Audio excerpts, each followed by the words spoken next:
Good morning. I'm delighted to call today's hearing to order. First, I'd like to congratulate two members of this committee who were instrumental in organizing the inaugural ceremonies that took place at the Capitol earlier this week. Senator Klobuchar and Senator Fischer, respectively, the chairwoman and ranking member of the Senate Rules Committee in the last Congress. For more than a year, the Joint Congressional Committee on Inaugural Ceremonies, led by Senator Klobuchar, put tremendous effort into planning, organizing a traditional ceremony on the west front of the Capitol. As you know, those plans had to be set aside at the very last minute because of the bitter cold for the more intimate gathering inside the rotunda that we witnessed on Monday. Thanks to her efforts and without missing a beat, our nation's tradition of peacefully transferring power continued, and the president was sworn in on the 20th of January as required by the Constitution. Many thanks to Senator Klobuchar, Senator Fischer, and the staff for successfully organizing and hosting one of our nation's most important civic traditions. I would also like to congratulate Senator Klobuchar on becoming the ranking member of our committee. I've worked closely with her over the years and look forward to continuing our partnership. I visited Minnesota with Senator Klobuchar in the spring of 2023 and met with farmers with the Gopher State in similarly cold weather that we're experiencing today, only it was in May. I greatly enjoyed the opportunity to hear those farm families. I look forward to hosting her in Arkansas in the not too distant future. I would like to welcome the committee's members. For those returning, thank you for your continuing service. For our four new members, Senator Slotkin, Schiff, Moran, and Justice, thank you for choosing to serve on the committee. I look forward to working with you and learning more about what is important to you and your states. Our committee, established in 1825, is one of the oldest in the Senate. Our hearing room, which we will use in the future, is unique in that we don't have a dais but a table. We sit across from each other, not away from each other, symbolic and practical. I look forward to convening many meetings in Russell 328 in the coming years for us to work together and address the concerns of our farmers and ranchers and rural communities and those needing assistance. As the chairman, my door is open to every member of this committee. The fundamental purpose of our committee is to solve problems and help our citizens. I welcome you to share your ideas, concerns, and your solutions. Agriculture is not partisan. We all care about our nation's farmers and ranchers. The state of rural America concerns us all. We all believe that no American should be hungry. I intend for this committee to be highly productive in the 119th Congress. Working together this year, we will pass a farm bill that will meet the needs of our farmers for today and for the future. This morning, we can meet to consider the nomination of Brooke Rollins of Texas to be the Secretary of Agriculture. Ms. Rollins, congratulations to you on your nomination. You have been nominated at a very challenging time for America's farmers. The cost for fuel, seed, and fertilizer remain high. Interest rates are also very high and continue to be high. Farm gate prices are low. Farmers everywhere are losing money on every acre they cultivate, while farmers in certain parts of the country are losing hundreds of dollars per acre. Thankfully, Congress responded at the end of last year and provided a bridge to help ensure producers could plan again this year. Delivering this economic assistance to our farmers will be one of the major tasks you will be faced as Secretary. But as I mentioned, this was only a bridge. It was necessary because the safety net our producers have counted on in the past no longer works. I look forward to working with my colleagues in this room, across the Senate, and with you to help create a farm bill that meets the realities of modern-day agriculture. Beyond the economic strains our farmers and ranchers feel, I believe our producers want an improved relationship with USDA. They want to know USDA has their back and is helping them with the tools and support needed to successfully and profitably farm and ranch, rather than coercing them into production practices that don't work for their operations. They want new markets and new opportunities to sell what they produce. They want conservation programs to help with the issues they are facing on their farms. They want rural communities to have the infrastructure and the resources for a high quality of life. USDA, with the right leadership, can do all of these things. Beyond agriculture production, USDA is a land manager, research institution, food regulator, protector of animal health, and rural lender. There is very little USDA doesn't touch or have an impact on. All of these resources and abilities can be used to improve the quality of life, not only in rural America, but all of America. As I've met and talked with Ms. Rollins, it is clear the needs of American farmers, ranchers, and rural communities will be her focus. It's also clear that she has the relationships across the new administration and an understanding of the processes in which decisions are made in the executive branch to best position our producers for success. I look forward to seeing her bring her considerable skills and her abilities to bear at USDA for the benefit of our farmers, ranchers, and rural communities. I now recognize Ranking Member Klobuchar for her opening statement.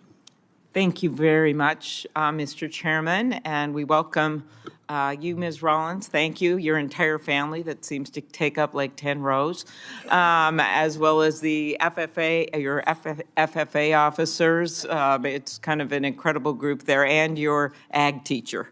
I want to thank Chairman Bozeman for holding this important nomination hearing. Thank you to our colleagues from Texas who are here. Senator Bozeman and I have been friends and colleagues for years, and as you noted, you came to visit my state. We didn't consider that cold that day in May. We considered it a beach day with a touch of snow.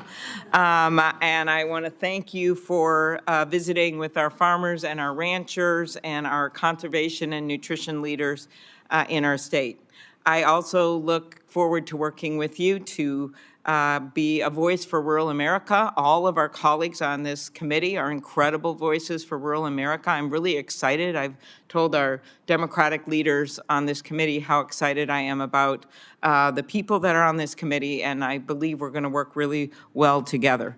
I want to mention our friend and colleague, Senator Stabenow, for her 14 years of leadership of this committee. She's now retired from this committee, but whether it was passing farm bills, standing up for conservation programs, or making sure there was food on the table, she was always at the forefront of the fight. I'd like to thank all of our returning members, as well as the new senators on the committee that Senator Bozeman mentioned, Senator Schiff and Senator Slotkin. They've been already really strong participants in all of these discussions we've been having, and Senator Moran, as well as Senator Justice. Thank you. We're looking forward to continuing the strong tradition of bipartisanship. Ms. Rollins, again, thank you for being here. I enjoyed our previous discussions, and I look forward to the hearing today and hearing from you about your plans for the future. I know you and your family. I just talked to your mom about it. Have had a farm in Minnesota for years, and I hope you will be visiting our state again soon. As you know, the Secretary of Agriculture is a voice for rural America within the President's cabinet. If rural America is going to prosper, it will be important to have a secretary who will address the challenges facing farmers and rural families, who sees the importance of nutrition and conservation, and who will work with us on a strong bipartisan farm bill. We on this committee have made progress on so many fronts, from strengthening crop insurance to improving voluntary conservation programs to the good work we have done on biofuels across the aisle. But there are still numerous challenges facing America: avian flu, struggling dairy producers, flooding, droughts, wildfires, as Senator Schiff well knows, scarcity at food shelves, and the lack of housing, childcare, and healthcare facilities in rural America. As we discussed, I have concerns about some of the proposed policies from the administration, and while I have always supported targeted tariffs, I'm concerned that major across-the-board tariff increases could hurt rural America. I hope that if confirmed, that Ms. Rollins will make the case for sensible trade policy that will work for our farmers and rural America. We also need leaders of the USDA that believe in science and research, which is so critical right now. I know many of our members will be asking on that front. As a ranking member of this committee, I'm committed to doing what's right for rural America, which means finding common ground when we can, but standing our ground where we must. In Minnesota, our prosperity depends on the strength and vitality of our rural communities. Farmers and livestock producers need access to safety net programs, which with weather conditions threatening all the time, input costs and the like. And rural businesses can't spur innovation and create jobs without an available workforce, which I think is going to be an issue we'll be confronting this year, as well as childcare, healthcare, housing, and broadband. I know this is true not just for me, but for all members of this committee. And I look forward to the hearing today and to learning more about, Ms. Rollins, your plans for the Department of Agriculture. Thank you very much, and thank you to our colleagues. Today, we have been joined by our colleagues from Texas to introduce our nominee. Thank you all for being here. Senator Cornyn, will you please proceed? Thank you, Chairman Bozeman and Ranking Member Klobuchar, members of the Agriculture Committee. I'm delighted to be here along with my colleague, Senator Cruz, to introduce our friend, Brooke Rollins, to be the next Secretary of the U.S. Department of Agriculture. This one is a no-brainer. Everybody who knows Brooke Rollins loves Brooke Rollins, and you will too once you get to know her. I first met Brooke years ago when serving in state government in Texas, but it was when she was the policy director for then Governor Rick Perry that I began to see what a truly dedicated public servant she was and still is. Since this time, as you know, from reading her resume, you know she's had quite an impressive career, and so I'm delighted to be here today to help introduce her. She was born and raised, as was pointed out, in Glen Rose, Texas. For those of you who haven't pulled out your map to see where that is, it's about an hour southwest of Fort Worth. And so she brings firsthand experience of the often difficult realities of farm life into the Department of Agriculture. She graduated from Texas A&M School of Agriculture, Leadership, Education, and Communications. I thought I heard a whoop somewhere.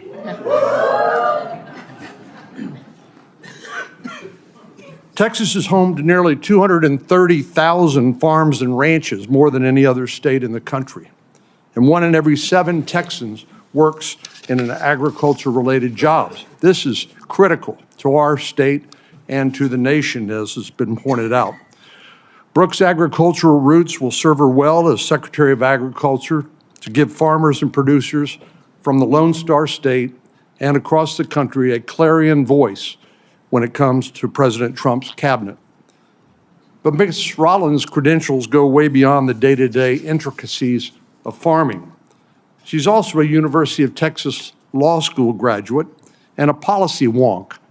She will confess to that during this hearing today. And that's demonstrated by her years of service as general counsel to Governor Perry and her 15 years leading one of Texas's premier policy institutes, the Texas Public Policy Foundation. And it was during President Trump's first administration, she served as director of the Domestic Policy Council.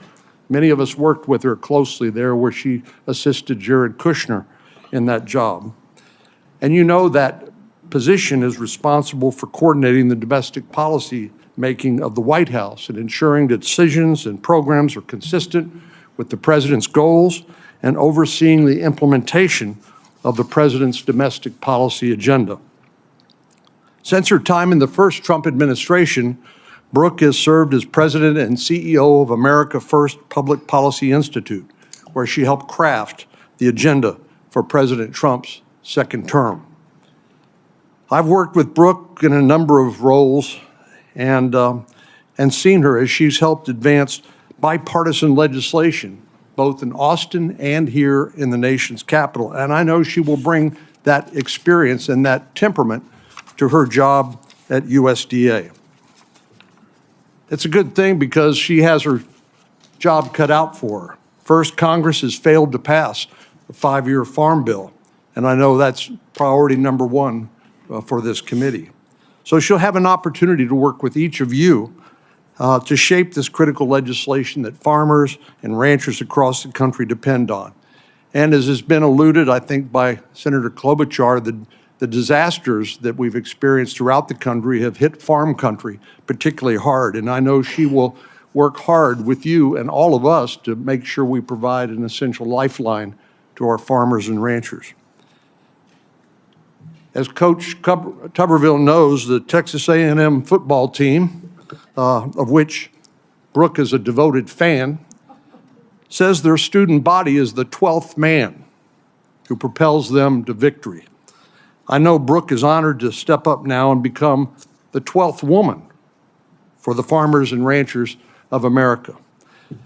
I'm looking forward to working with her and with all of you to pass a farm bill and put farmers back where they deserve to be, and that is first and foremost in our policy deliberations. And I have no doubt that Brooke is exactly the person for the job to implement President Trump's agenda at USDA. So it's my honor to be here with all of you and her family and multitude of friends. Even her high school ag teacher is here.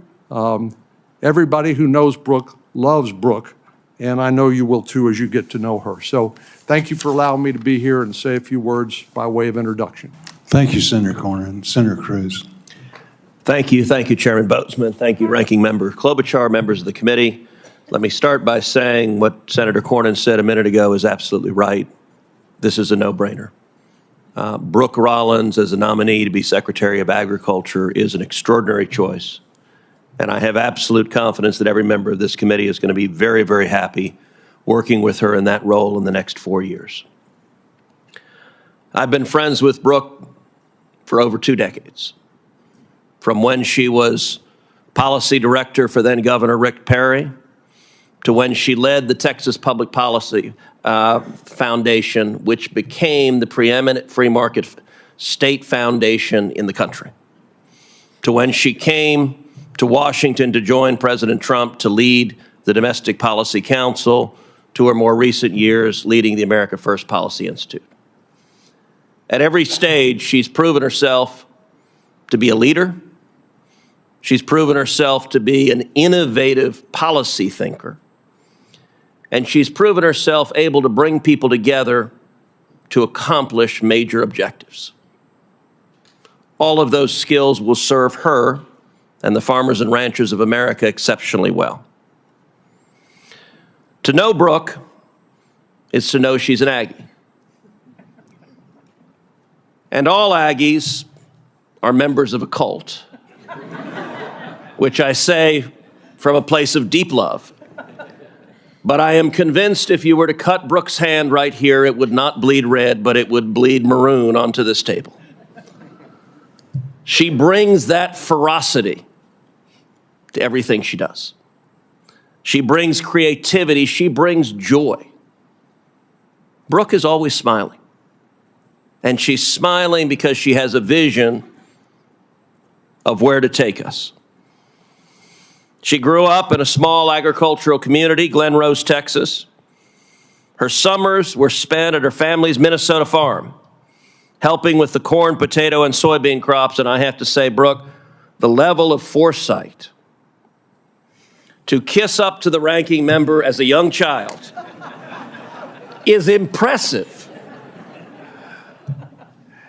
Her experiences in barrel racing, and by the way, for everyone who knows barrel racers, yes, they're crazy, and raising livestock for 4-H and Future Farmers of America installed in her a profound appreciation for the challenges and rewards of life in agriculture. Farmers and ranchers in America right now are facing extraordinary challenges. Challenges that are putting their livelihood at risk, putting their families at risk, putting the ability to provide food and fiber and clothing for the American people at genuine risk. The farmers and ranchers of this nation, the farmers and ranchers in the great state of Texas, are looking to this committee for leadership. and they're looking to the next Secretary of Agriculture for leadership. In Texas and South Texas, we face historic droughts, and yet our neighbor, the nation of Mexico, is in brazen violation of the 1944 water treaty that obligates it to provide water each year to the people of South Texas. I have no doubt that soon-to-be Secretary Rollins will be a ferocious advocate for those South Texas farmers, just as she is a ferocious advocate for farmers and ranchers in every one of your states and all across the country. She's going to be an extraordinary and even an historic Secretary of Agriculture. And I'm proud to join John Cornyn in supporting my friend Brooke Rollins, and I encourage you to do the same. Thank you, Senator Cruz. Again, thank you, Senator Cornyn, for being here. I'd now like to recognize our nominee, Senator Brooke Rollins, to introduce some of her guests before I administer the oath, and she gives her opening statement.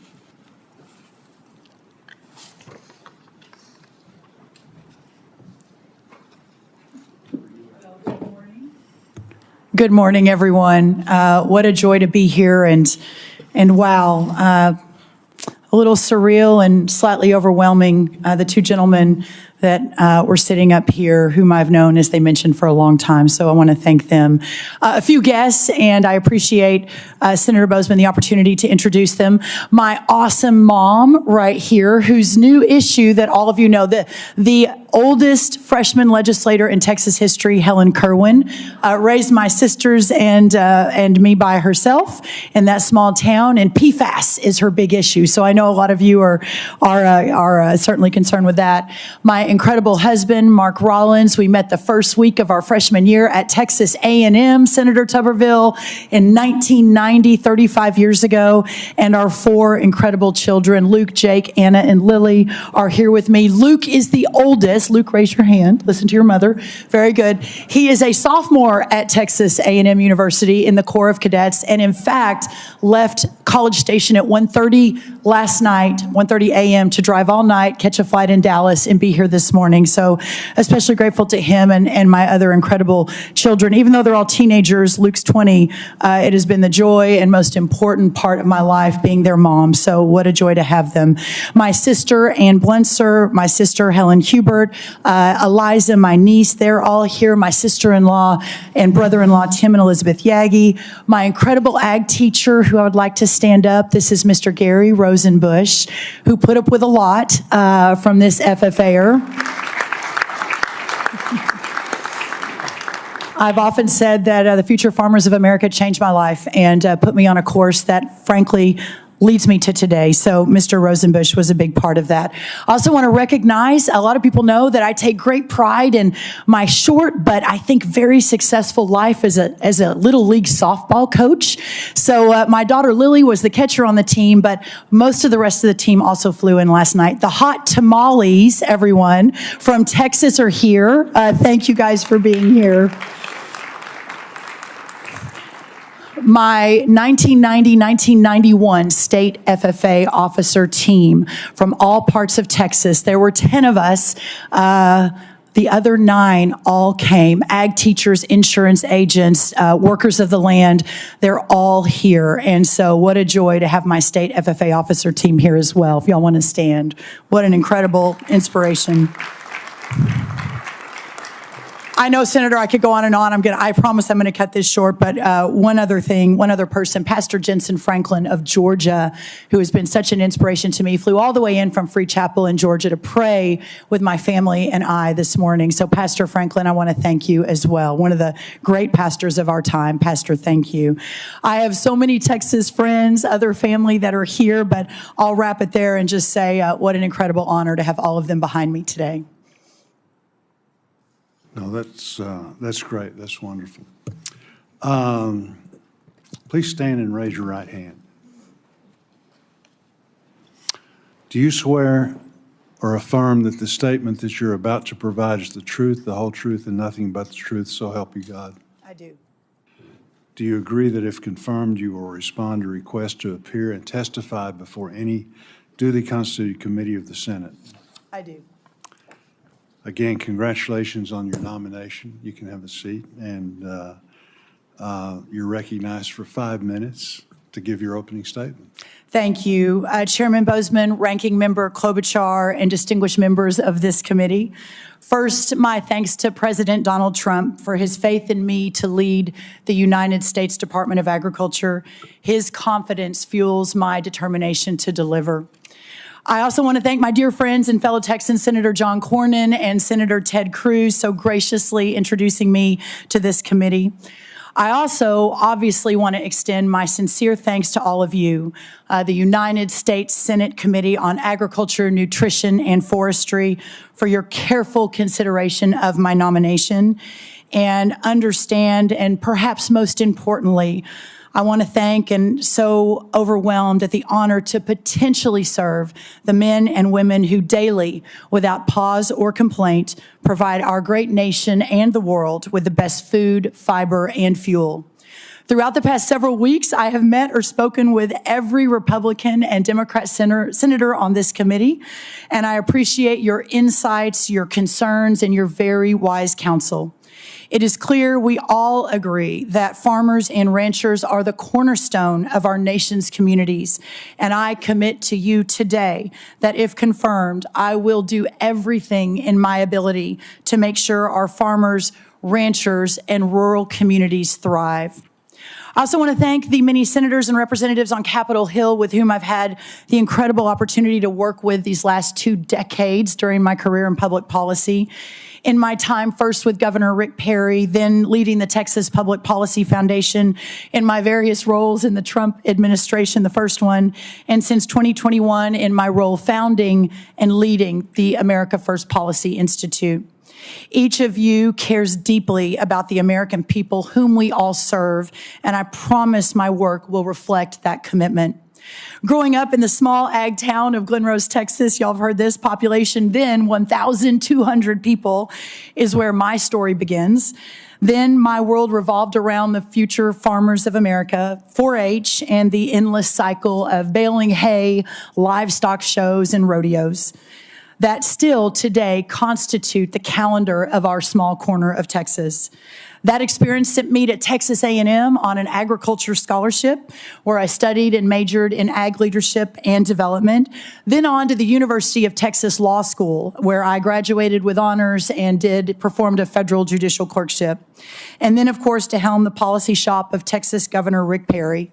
It was there that I had my first direct leadership role in big state ag policy. I had been in office serving Governor Rick Perry for 2+ years when I received a call. A small think tank of 2 or 3 staffers in San Antonio asked if I would be interested in being their new leader. And I answered that call as well, thinking as that my husband and I built our family, that would be helpful and a good potential opportunity to be a great mom, but also continue the fight for Texas. At TPPF, over the next 15 years, we fundamentally redefined the mission of a think tank from just having ideas or writing about them in white papers to actually effectually changing policy for the people of our state. We engaged strongly during those 15 years with Texas rural and small town communities, giving them a voice in government that was too often denied. In short, we changed the game in Texas. Changing the game is exactly why I accepted the invitation to join President Trump's first administration at the beginning of 2018. Everything that we had sought to do in Texas those last decades to make policy for real change, for real Texans, was being done in the first Trump administration, and I was so honored and excited to be part of it. I joined first the White House Office of American Innovation as its leader.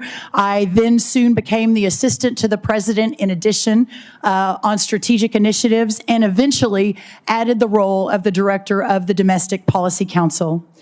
In January 2021, exactly 4 years ago, we understood that President Trump's second term agenda would be delayed, so I had the privilege and the idea of establishing yet another institution of policy leadership. and the America First Policy Institute was born. I currently serve as the president and CEO there. Thanks to President Trump and to all of you, I hope to have the opportunity to bring that level of passion and commitment to the USDA. I need not tell you, of all people, that this is surpassingly important, because agriculture is surpassingly important to us as a nation. All Americans are important, but the farmer, the worker of the land who feeds all the others, is amongst the most notable. Thomas Jefferson wrote that agriculture is our wisest pursuit because it will, excuse me, I don't want to get Thomas Jefferson's quote wrong. Can't misquote Thomas Jefferson, because it will, in the end, contribute most to real wealth, good morals, and happiness. And his wisdom holds true today. I fully recognize that if I am confirmed, I am stepping into the role during one of the most economically challenging times in American agriculture history. With that in mind, I want to share with you as I close my top priorities for day one, and then perhaps a longer term priority. First, we must ensure that the disaster and economic assistance authorized by Congress is deployed as quickly and as efficiently as possible. Second, we must work with the great men and women of USDA, the stakeholder communities, and state leaders, my deep background in state policy, to immediately and comprehensively get a handle on the state of animal disease outbreaks. Third, we must immediately begin to modernize, realign, rethink the United States Department of Agriculture, responding to the clear needs and the desires of the American people as set forth so well by the President of the United States over this last historic week. And finally, and longer term, we understand that serving all American agriculture and all the American people means ensuring that our rural communities are equipped and supported to prosper not just today, but tomorrow and the day after that and the many tomorrows to come. This includes exploring improvements to our rural development programs, demanding strong and steady domestic and export markets for our beautiful agriculture bounty, eliminating burdensome and costly regulations that hamper innovation, ensuring our nutrition programs are effective and efficient, and putting in the work to make sure we have a healthy and prepared next generation of farmers, ranchers, entrepreneurs, innovators, and indeed all Americans. This is what we need for the next century of American greatness.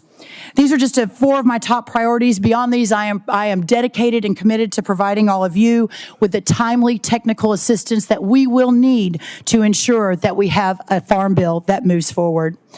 My aim, after all, is the same as yours, the same that brought you to the Senate, the same that brought Donald J. Trump to the presidency again, and that is to serve the people in this great country. Thank you, Senator, and thank you, Ranking Member Klobuchar. Thank you, and for your opening statement. As is customary, my colleagues and I would like to ask you some questions. Each senator will have 7 minutes to ask questions during this first round. If we need an additional round, that will be 5 minutes. Before I ask my questions, I'd like to add a number of letters in support of Ms. Rollins' nomination into the record. In particular, I would like to highlight one letter signed by the Farm Bureau, the Farmers Union, the National Council of Farmers Cooperatives, and more than 400 other agricultural organizations supporting Ms. Rollins' nomination. Without objection, so ordered. In your written statement, again, you alluded to, and the testimony that you just provided, you talked about your focus, some of the things you want to. Can you expand on that a little bit more? The first 100 days, what can we expect? I think the first 100 days, sir, if I am so fortunate to be confirmed, will be a fast and furious effort to ensure that we move that economic aid out. In fact, when I got the call from the president about this particular position, It was the honor of a lifetime to accept that call and to accept the nomination. But then about 5 minutes later, I started thinking about, okay, what do I do to make this successful and perhaps the best, most effective, efficient United States Department of Agriculture in history since President Lincoln first launched this department. The aid to the farmers, top priority. Animal disease, top priority. Ensuring that we begin to move toward President Trump's vision. I work for him. I am his cabinet member, but also working alongside all of you. And so many of the conversations that we all had over the last 4 to 6 weeks from both sides of the aisle, from both Republicans and Democrats, were very encouraging to me. I believe that there is an opportunity, while there will be moments of disagreement, I have no doubt, that there will also be many, many moments of agreement. So, Chairman Bozeman, my thought is that we get in there, and anyone that knows me and that has worked with me over the course of all these years know that excellence is not only the goal, but the expectation that we move with rapid speed to ensure it gets done, that we work 24 hours a day, 7 days a week for our constituents, which is American agriculture, and that at the end of the day, this country and that community is thriving in a way perhaps they never have before because of the work and the foresight and the goals and the vision that I think is so important. Good. I appreciate you on several occasions bringing up the disaster assistance. This committee worked in a very bipartisan way to get that done. It was a big effort, and it took a lot of work. And again, we were able to get that done in a very bipartisan way. But that's what we've heard about, from our farmers now is thank you for doing it, but we desperately need it so that we can talk to our bankers and try and figure things out from this last year where most farmers lost a lot of money, their path forward. So again, that I think is music to all of our ears. Trade is vitally important to American agriculture. Our abundant yields and high-quality crops help feed the world. Can you please describe how the President's trade agenda will prioritize the needs of American farmers and ranchers? If our trading partners unfairly target U.S. agriculture producers, how will the administration minimize the impact to our producers? Thank you, Senator, and I'm actually glad this is at the top of the next few hours because I think it is on the mind of every member of this committee and perhaps every member of the ag community across this great nation. The first thing I think that's important to note is in the last few years, we have almost a $45 billion trade deficit for our ag products. So a key priority will be expanding access to these markets across the country. We've already been sort of vision boarding, not to get ahead of the process, but I want to make sure I'm able to hit the ground running. How it is we begin to immediately effectuate bringing down that $45 billion trade deficit, and it's just up 42% in the last year. There is a deep recognition that corn prices are down 35% just in the last year as well, past 2 years, I'm sorry, and that in fact our farmers are hurting. Regarding the President's tariff agenda, I think it probably comes as no surprise to anyone sitting in this room that he believes it is a very important tool in his toolkit to continue or bring America back to the forefront of the world and to ensure that we have a thriving economy.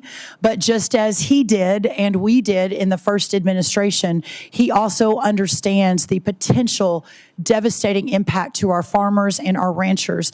And during that time, I have spoken with Secretary Perdue a few times on how that was managed into that team, so I fully understand, and that we are prepared to execute something similar if approved, if confirmed, but also working with the White House to ensure that we can close those holes for our farmers and ranchers moving forward under any sort of tariff execution in the next coming days, in the next few years. And that will be a top priority of mine. Very good. Hunger is an issue that we continue to face. My home state of Arkansas has the highest rate of food insecurity in the nation.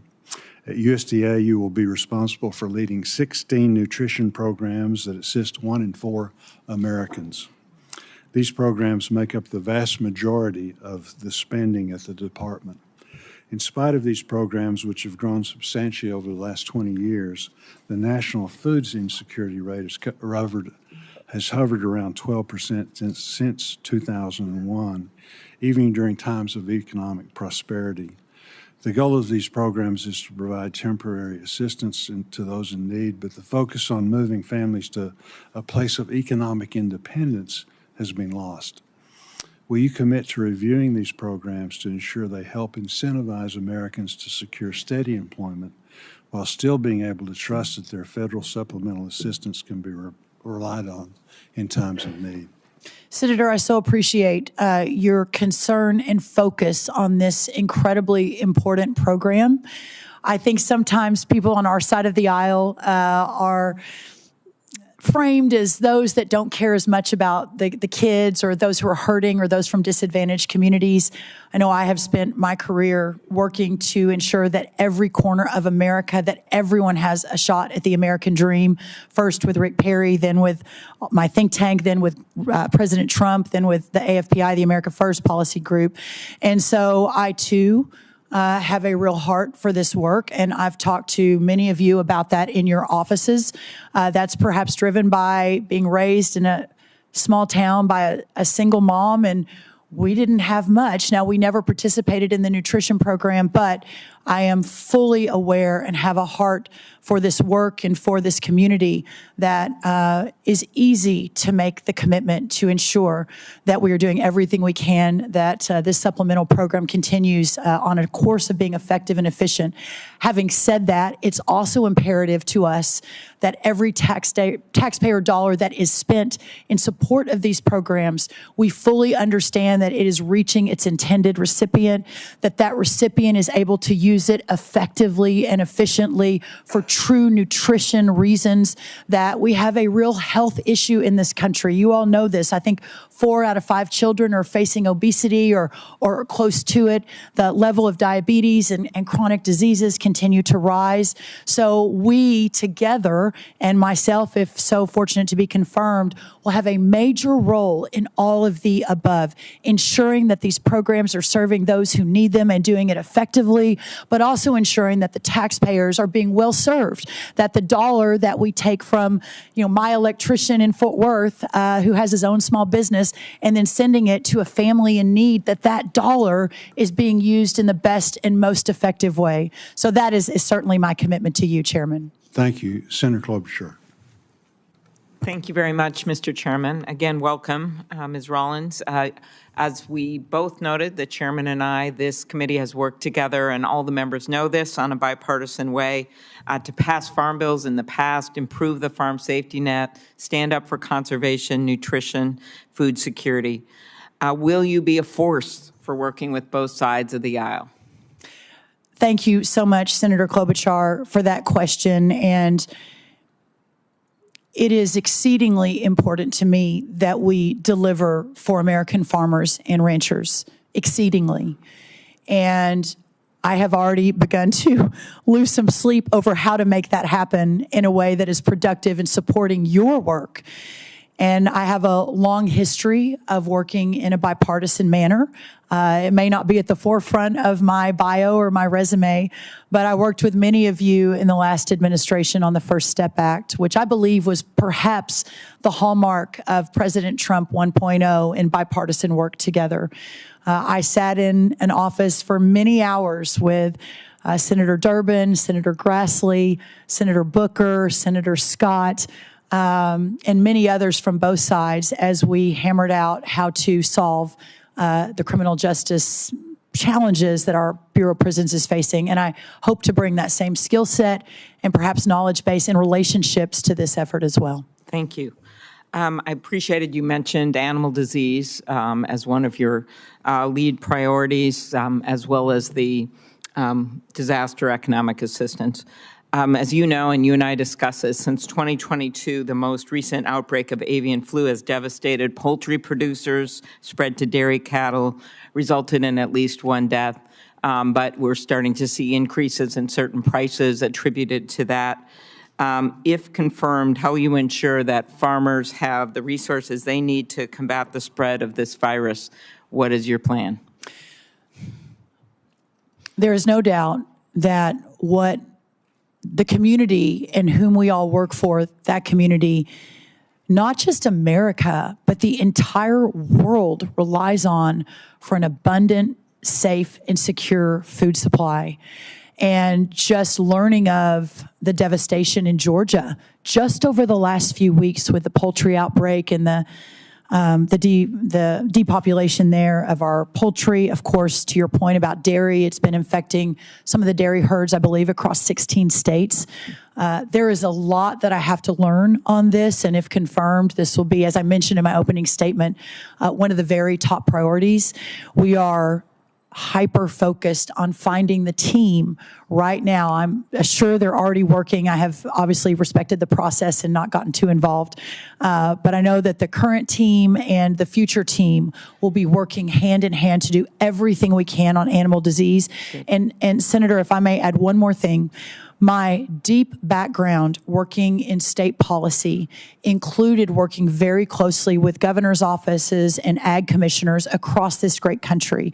In fact, in the last White House, I sort of took it upon myself, which is where I met a few of our governors who are now here, to work closely and in concert and aligned with both Republican and Democrat leaders from the states. I really appreciate that. We have 7 minutes, so I'm going to go a little quicker Yes, here. ma'am. I will note that just yesterday, the administration announced they will halt external public health communications from the CDC on these avian flu animal diseases. And these important announcements have helped keep producers up to date with the latest information on disease spread, health of workers. And while I know that wasn't under the USDA, I just urge you to talk to them about that. We're concerned.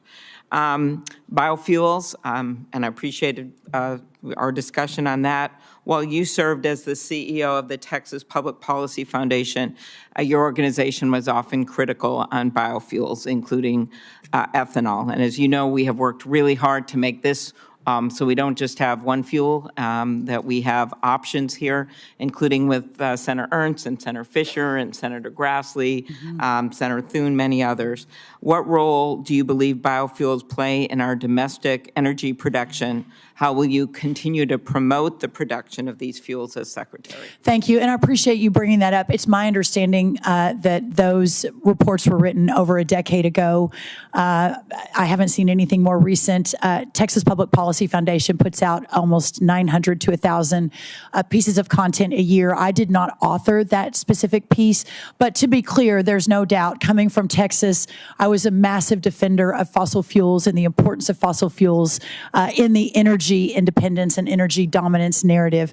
Clearly, I've spoken with so many of you on both sides of the aisle on this issue. I will be a secretary for all agriculture. It is really important to me that we continue to defend and elevate and honor all sources of fuel. My former boss and current boss in his current energy dominance plan included biofuels as an important piece of his agenda. So I really look forward to continuing that. And I know your family, based on the forms, I appreciate you getting us those forms, that your family has significant financial interest in the oil industry. Will these interests motivate decisions you make at the department, especially when they impact your family's financial holdings? Senator, I can promise you this, and I know you and I have met a few times through the years. I've had more in-depth discussions, but not as many as I would like, hopefully a lot more in the future. But I can promise you this, anyone that has ever worked with me will tell you, even to the detriment of organizations I have run, detriment financially to my potential family, that I have never, not ever made a decision based on financial interest, ever. And that certainly will not begin now. Thank you. You discussed briefly with Senator Bozeman the export markets. I also appreciated you mentioned that in your long-term focus on exports. And as you know, during the first Trump administration, we heard resounding calls from farmers that they want trade, not aid. Those are exact words I'm remembering. They want to grow their market and not just get government payment. We've worked hard on this committee to help farmers build markets here and abroad. Senator Hoeven and I have set up a rural export center, in fact. And Ms. Rollins, how would you work with President Trump the Office of the U.S. Trade Rep, and others within the administration to ensure that they understand the effects of potential retaliatory tariffs on American farmers? And how will you help them manage this risk? And beyond just getting extra payments to make up for it, will you be a voice to make sure people understand the importance of exports for rural America? And it's not just farming, it's also manufacturing and the like. No, that's correct. I believe, extraordinary value that I potentially bring to this table is having served in the last White House for 3 years, right alongside President Trump. I believe I may be the most well-versed in how the interagency process works, of all the cabinet, of how the interagency process works, of how the discussions are handled, of what the Oval Office meetings look like, and how to ensure that at every corner that my team, that our community, that what we all represent together is at the table fighting for what we believe is necessary for these communities. Okay, thank you. And I have some important questions for the second round here on conservation and nutrition, and I know my colleagues will be asking them as well. Thank you. Thank you. Senator McConnell. Thank you, Mr. Chairman. Congratulations on your nomination. I appreciate you coming by the office. I had a chance to tell you then that Kentucky agriculture is a little different. We have 75,000 farms, but most of them are small. We're also the #1 beef cattle state east of the Mississippi. People don't generally associate Kentucky with that. I want to echo what others here have said about trade. I went over to the trade representative on the floor of the House. We were there for the big speech and introduced myself, and I said, "Do you have anything to do?" And she basically didn't have an answer. It seems to me that trade has sort of become a word for a lot of Americans that implies exportation of jobs.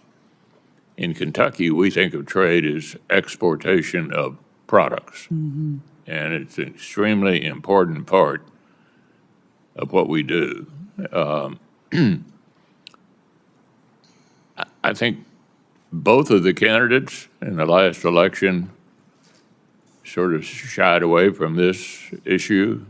As others have said, give us some hope that maybe we can get back in the trade business. We would need Trade Promotion Authority, which we currently don't have. But I'd be interested in your thoughts further about this. Yeah, thank you, Senator McConnell. And it was an honor to be in your office, talk a little bit about Kentucky bourbon and a few other important things. It's the first time I've ever heard, I think, anyone say that President Trump has shied away from anything. I don't specifically have or recall anything specific about him not talking about trade, other than perhaps to your point that our country and especially our ag community is in a tough spot right now with regards to exports and moving our products out. I know that the USMCA is back up for negotiation along with other trade agreements. And here's what I am very encouraged about, Senator, and I hope it perhaps gives you some encouragement as well. In my now almost 9 years, maybe 8 years with President Trump, at the end of the day, we all know him to be the consummate deal maker. And I believe that that skill and that intense focus on making deals for his people, not only for America, but for the ag community that supported him at 90% since really the very, very beginning. I think 338 counties out of 344 agriculture counties voted for him. He knows that these are the people that have been with him the longest. And I sincerely believe that if I do my job and in working with all of you to ensure that the White House and that our partners across the agencies have all of the data that they need, while at the same time we're working across the world to bring in new trade partners, to expand access for new trade products and for all of, whether it's the specialty crops or the row crops or the livestock industry. I believe, as the president mentioned in his inaugural address, that we're embarking on a golden age. And I also believe this is going to be a very, very big part of that. Okay, I want to shift to something Kentucky specific that we discussed in the office. I want to bring it up again. Back in 2020, through the appropriations process, I managed to allocate $65 million for an agricultural research service lab at the Kentucky College of Agriculture. That was 4 or 5 years ago. Nothing's happened yet. So what did happen? Well, there were a number of different regulatory tripwires that got injected into the process. And in trying to meet those regulatory tripwires, slowed everything down. I want to see construction begin. The money is there. What can you tell me to give me hope? We did discuss this, and again, another passion of mine that has been mentioned is my love for Texas A&M in the ag school and the research facilities. I am really excited to get knee-deep, waist-deep, neck-deep in these facilities across the country. And I know we also had discussions with some of the other senators on this committee that they have some similar concerns with some different facilities that they would like to see move a lot more quickly. Senator McConnell, I commit to you that we will immediately begin digging in on what is happening. A big part of my portfolio in the last administration was the president's deregulation agenda and understanding how certain regulations and rules hampered important projects from moving forward and opening up markets, et cetera. So I actually believe that with the right team in place and with your quick confirmation of some of those undersecretaries, that we'll be able to dig in, figure out what's happening, work with you and others from Kentucky to figure out what's going on and figure out how to move this forward. Finally, I would just say the previous administration was big on regulations across the board. I think they all ought to be looked at in terms of the impact on the economy, and I think that's what the new administration intends to do. Thank you. Thank you, Senator. I agree with that and look forward to working with you and others on that. Senator Bennet. Thank you, Mr. Chairman, and I want to thank you and the ranking member for your opening statements, both of you. Together, I think, capture the spirit of what this committee is supposed to be about in a Congress where we have not worked well together, and I just want to say how much I appreciate your leadership today, so the two of you, and thanks also for mentioning Chairman Stabenow, who did a great job here for a long period of time. Mrs. Rollins, congratulations to you. You mentioned in your answer just now to Senator McConnell, this was actually not a question that I was going to ask, but since you mentioned him, you said we all recognize agriculture is in a tough place when it comes to exports. We do all recognize that. Could you elaborate more on that? We'd love to hear your perspective on the hole that many of us feel that we're in right now as we get ready to think about what the trade policies are going to be of this administration and of the country. Thank you, Senator Bennet, of course, and loved our conversation about your beautiful Colorado. Thank you. Come back anytime, or come anytime. I would welcome that. We do spend some time there in the summers, as good Texans do, getting out of the heat, but I'll look forward to seeing you next time. In the last handful of years, we've gone from not having a trade deficit in our agricultural communities to having a $45 billion trade deficit. Of course, that has led to many challenges, including food inflation. And I know when I've heard President Trump talk about his priorities, the first is the border, which I'm guessing we'll get into at some point. But second was food inflation. And so there are many tools in our toolkit, both through USDA and expanding markets, which are all intertwined, to begin immediately to work to bring that deficit down and hopefully soon get it to zero. My commitment is I would say, yes, sir.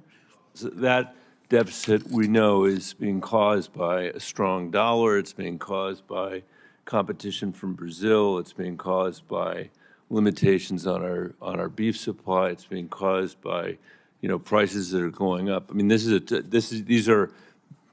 I don't think these particularly are failures in trade policy.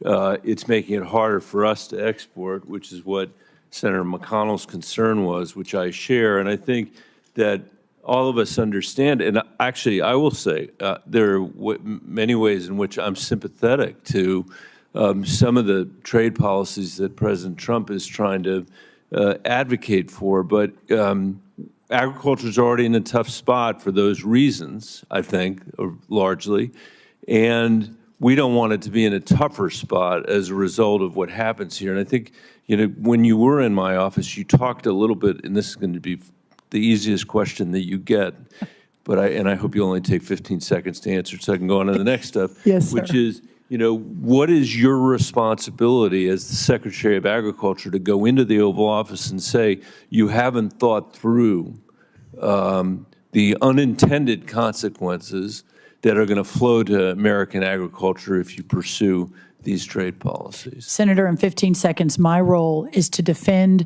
to honor, to elevate our entire agriculture community in the Oval Office, around the table, through the interagency process, and to ensure that every decision that is made in the coming 4 years has that front of mind as those decisions are being made. Okay, and I agree also with what Senator Klobuchar said, is that what we've heard from our farmers and ranchers over and over again is they want to be able to do the work. They want to be able to export. They don't want to Right. solve this problem by getting, aid to make up for what they should have been able to send to Asia and other kinds of places. The only growth that my farmers and ranchers can see in the foreseeable future, which is to say their lifetimes, is by growing our exports of agriculture. So I appreciate your understanding that, and we're counting on you, if you're in this job, to be that advocate. We also had the chance when you were in my office to talk a little bit about something that I've focused on here the entire time I've been on this committee, which is the state of our national forests throughout the American West. As you know, and I know you know this, they're incredibly important to us because every single community that we have, no matter how big or no matter how small, every single farm and ranch that we have is downstream from these snowpacks and downstream from these national forests and the condition of these national forests. And they're national forests for a reason. They are national forests.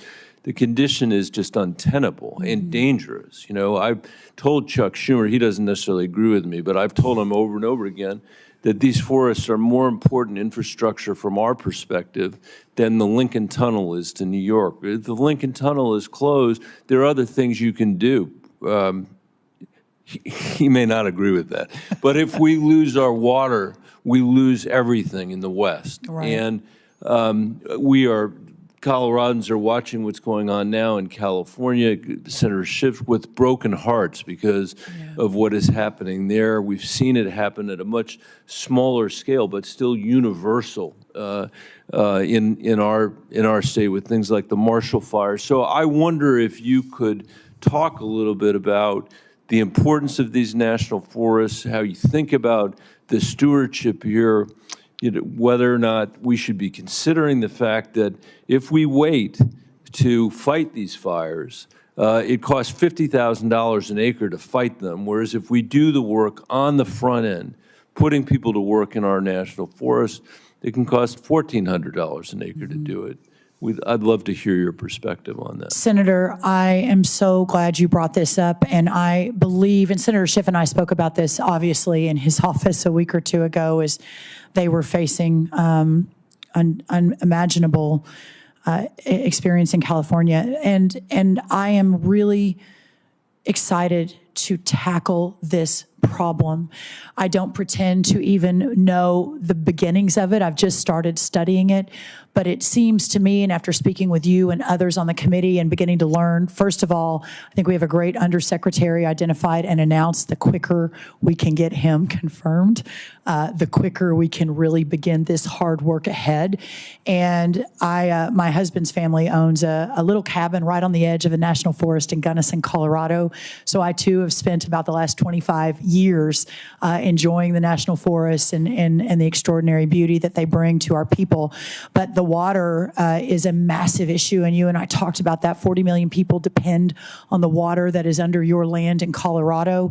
And I do believe, and maybe people call me a pathological optimist, but maybe the pathological optimist in me sincerely believes that we can fix this, and we can fix it fairly quickly with the right team in place and working with all of you who have watched it, been frustrated by it, and want an answer.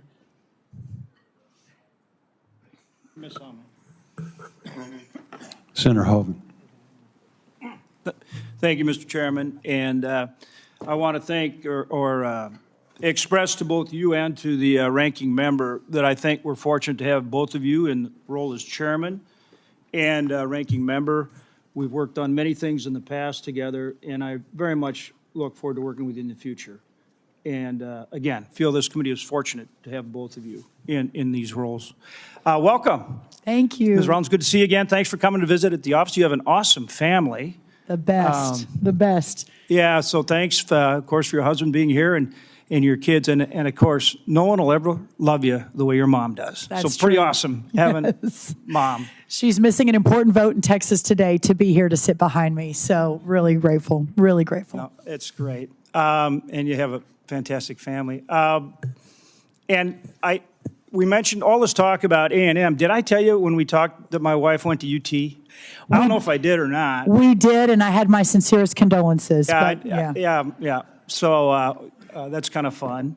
And I'm wearing my North Dakota State University tie today, home of the mighty Bison. I know we talked about them, but we do have an incredible School of Agriculture at North Dakota State University. Yes, you do. We're doing some awesome things. We have a project called Grand Farm. Sonny Perdue came out and actually cut the ribbon on it, and we have a partnership between ARS, NDSU, and Grand Farm on precision agriculture that's incredible. And so I'm going to invite you to come out to our state right away and see what we're doing. Would you commit to coming out and seeing what we have and meeting our folks? I would love to come visit, and I have said, I think it's actually been reported in the press, that if you can get me on a horse, I'd love to ride a horse, as we're all working on all of these issues across the states, and really look forward to that. Only if you ride with me, though, absolutely. Senator Hoeven. No, okay. we will absolutely ride. One of my sisters raced barrels. My job was just to get the horses in the trailer, which is, sometimes easy. Harder than racing barrels. Sometimes yes. easy, sometimes not, depending on the horse. It's true. But we'll do it. Sounds and I'm great. so glad to hear that. And, of course, love your background in ranching. My grandfather was a cattle rancher. And back in the good old days when we raised Hereford instead of all the Angus. Love Herefords. Farm bill. Will you commit to work with us to get a farm bill? And it is so incredibly important. In agriculture, as you know, we have a system of family-based farmers and ranchers across this country. 16 million people involved in agriculture in some way, shape, or form, versus look at all these other industries that are concentrated. But we have this system of family-based farmers and ranchers, businesses, small businesses. And what they produce for every single American every single day is the highest quality, lowest cost food supply in the world. Americans have better choice, better quality, and spend less of their budget on food than almost any other developed country. That's what we have because we have good farm policy. And that means affordable crop insurance, and that means a counter-cyclical safety net that works, keeping the farm in the farm bill. Will you commit to help us get that? We're past due. We need to get it done. Will you commit to help us get it done and get it done in the way I described? Yes, sir. And again, maybe the pathological optimist in me, but I've talked to from both sides of the aisle, the complexity, the challenges in the last year or so of reauthorizing it, And I hope that I can be a force multiplier. And I hope what I bring to the table is the opportunity to work alongside both sides to get us where we need to be for our farmers and ranchers, and some security, some understanding that the net is there, and that the loans are there, and that the insurance is there, and that they can continue to be the best producers in the world for the world food supply. So I really look forward to that, obviously providing you the technical assistance that you need to be able to do your job, but also, if asked or if called, to help in any other way I can to get this done. I think your relationship with President Trump's going to be incredibly important in that effort. We already saw it as we worked on the disaster piece that we included with the extension of the Farm Bill. Will you commit to work closely not only with this committee, but with our Ag-Approps Committee as we administer, that emergency assistance?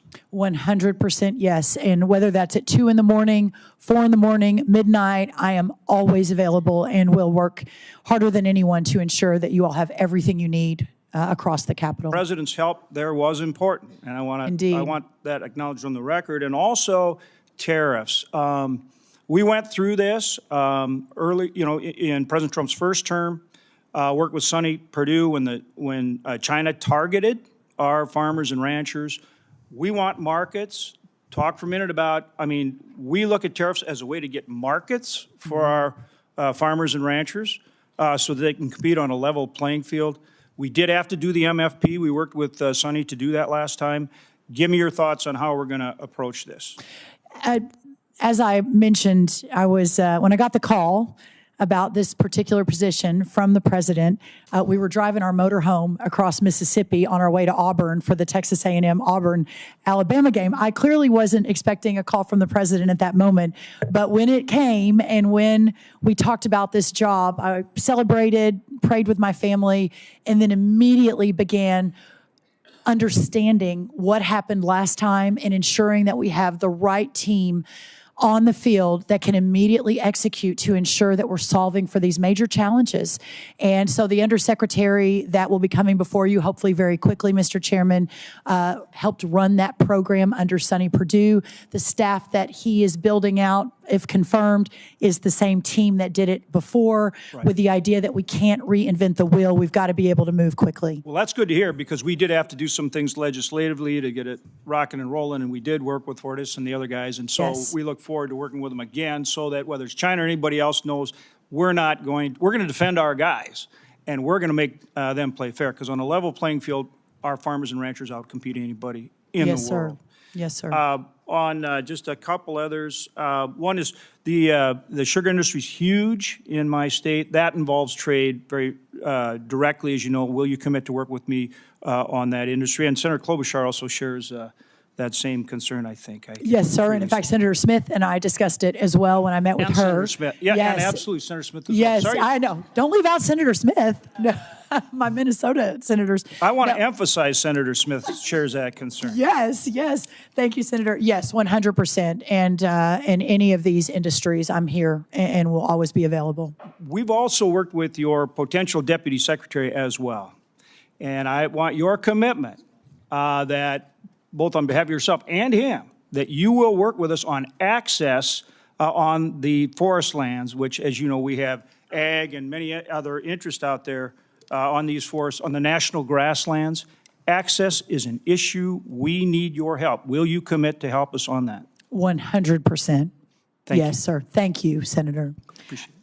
Thank you very much, Ms. Rollins. Senator Boozman had to go vote, and as you noted, which I appreciate, we have not one but two Minnesota senators. We're blessed to have Senator Smith with us. Senator Smith. Thank you so much, Ranking Member. And I want to just say, share my congratulations to you and to Chair Boozman for leading this committee. I love serving on this committee. I love the bipartisan spirit that we have, and I even love Senator Hoeven, who always forgets that I care about sugar in Minnesota. She even loves you, Senator Hoeven. Yes. So welcome to you and your family. I can see how proud your family is of you, and I appreciated very much our conversation in my office. And I also appreciate your Minnesota roots and connection in Clear Lake, Minnesota. So thanks for that. So we have lots to talk about, and I'm going to get right to it. I wanted to start out by just raising the issue of ethanol and sugar, and I'm so glad that Senator Klobuchar and Senator Hoeven have touched on those two issues, both of which are vitally important to Minnesota agriculture. Ethanol is homegrown energy. It is a major economic driver in Minnesota, $7 billion to our economy. And similarly, the National Sugar Program supports more than 151,000 jobs in our country and contributes $23 billion a year to the U.S. economy. And it is run with zero cost to U.S. taxpayers. So I appreciate your commitment to work with us on those two important programs. Let's turn to rural development. You come from a small town, and I represent a state filled with small towns and rural places that are full of energy and creativity and innovation and talent. And I think we also know that small towns and rural communities face unique challenges. And I sometimes think that people forget that the rural development side of the USDA is really important. That portfolio is very important. And I will be honest, I'm fearful that the work done there, those efforts not being well understood, could become the target for budget cutting. And I also know that American farmers and ranchers really trust the USDA on those issues. They don't want to see those programs farmed out to other agencies where we all are worried that they would just get less attention. We talked about this when you were in my office, and I appreciate that. So let's dive in on a couple of issues, two big rural development issues, housing and childcare.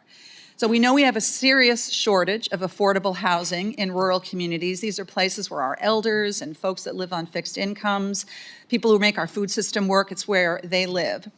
For decades, the Rural Housing Service at the USDA has helped in those communities, and everyone agrees it needs to be modernized and updated. Last Congress, Senator Rounds and I introduced the Rural Housing Service Reform Act to do that. We have 14 bipartisan co-sponsors. So I want to ask you first, Ms. Rollins, can you talk a bit about your vision for how the USDA can engage on rural housing, and will you work with me on Rural Housing Service reform as we're describing in our bill? Thank you, Senator Smith. And I think of all of the portfolio, if confirmed, that I am taking on, the one that excites me the most is the opportunity to put forward a vision and build a program around revivifying, restoring, and bringing back rural America. And clearly, the federal government itself can't do that, right? There's going to be many, many factors, but the idea that we at USDA can lead that effort, that it's not just about elevating our farmers and ensuring our ranchers are protected and that USDA is doing everything they can to defend them.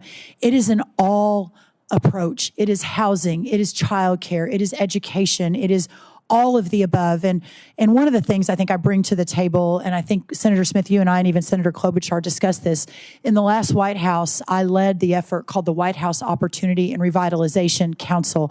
I say I led it. We hired Scott Turner to lead it, who's now President Trump's housing nominee. And you all, if you haven't met him, will love meeting him, former NFL player and just a pastor and a visionary. But in that effort, we were really focused on urban communities and the disadvantaged communities within those urban communities. And over the course of many months, across the agencies, across the government under President Trump, we focused on the myriad of programs that were duplicative, that tried to serve the same constituency, that sometimes were fine, but other times was not a great use of dollars.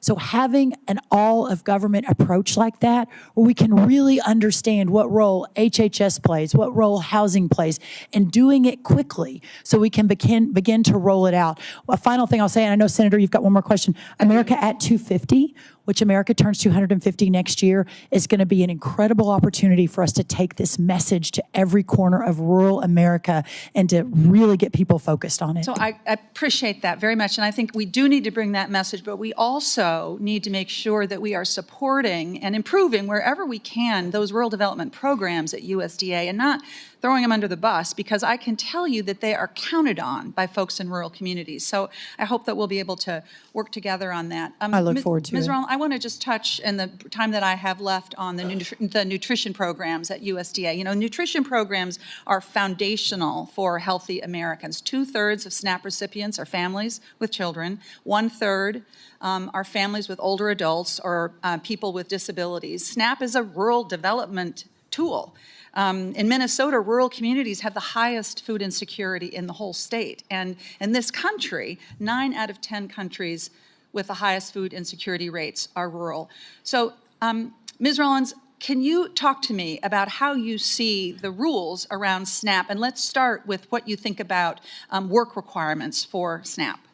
Well, first, I understand this is an incredibly important issue to everyone on the committee. My commitment is to ensure that we have the data, the research, and the understanding of this program to make sure that we are serving those that need it. And as I mentioned earlier, raised by a single mom in a rural community with 2 little sisters, she worked at the library. She made $5 an hour. I understand this. And is it your view that we need to adjust or change the work requirements for SNAP?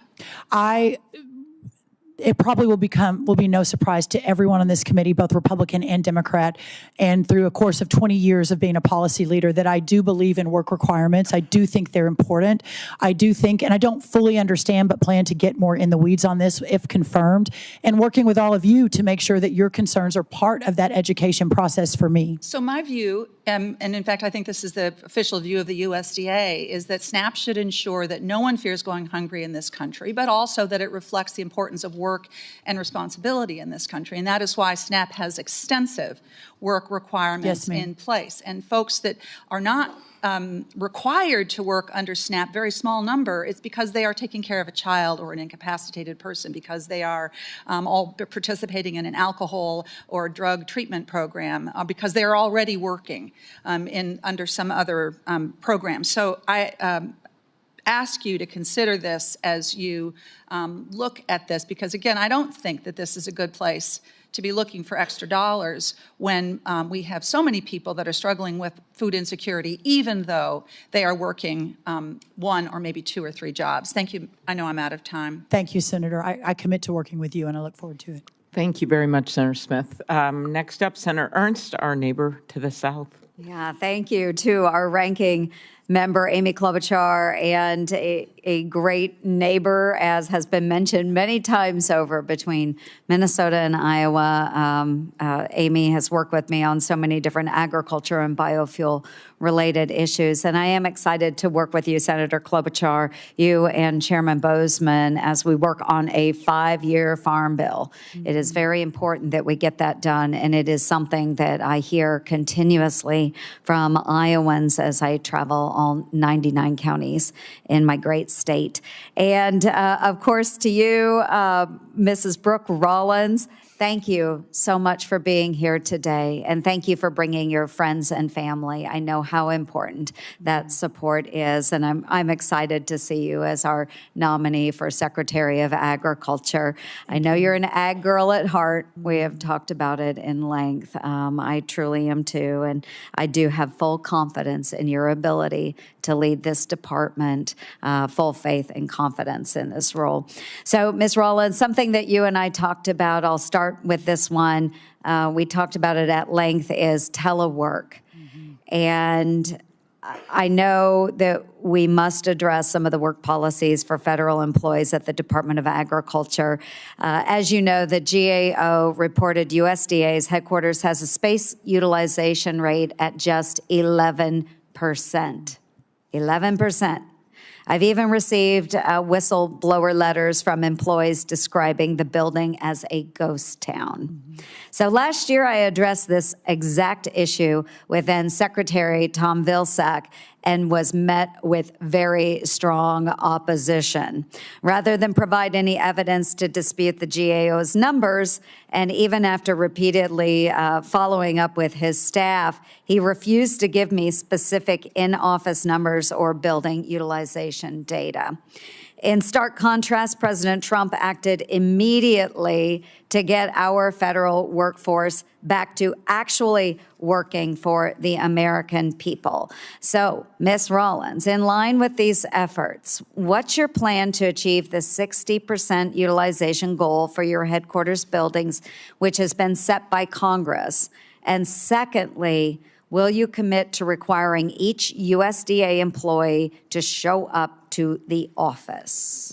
Senator Ernst, thank you, and I really loved our time. We first started talking about this in way before even the election. Way back. And I love your intense focus on ensuring that those who are hired and paid by taxpayer dollars are fully committed to serve in the most effective way wherever and for whomever they work. And that is, I believe, being in an office almost every single time. And it's not my belief alone. Obviously, President Trump has been talking about this. I believe there was even an executive order in the last day or two calling for the same. So I do look forward to getting into the office and hopefully very soon and really working to effectuate the most effective workforce that the United States Department of Agriculture has ever had in the history of this country, and in so doing, ensuring that they are all in the office to make that happen. Wonderful. Thank you for that commitment. And another area that has been brought up quite frequently up here on the dais, and one that won't be a surprise to you, but another area that is critically important for my Iowa farmers is biofuels. It's a key source of demand for our corn and our soybeans. During the Biden administration, this industry really did suffer from deflated renewable or the RVOs. The last minute announcements on sales of E15 and the lack of clear tax policy guidance on the 45Z clean fuel production credit, which is something that Senator Marshall of Kansas, and I were just discussing. Many of these moves have forced plants to idle or stop production completely. This is a huge issue for us. This is threatening hundreds of rural jobs and squeezing grain prices in the process. So I do applaud President Trump for making E15 a priority. He did have an executive order on that, but I do look forward to securing a permanent fix in law. But we will need an all-hands-on-deck approach for crafting future RVOs that reflect production capacity and guidance on the 45Z that will support American farmers.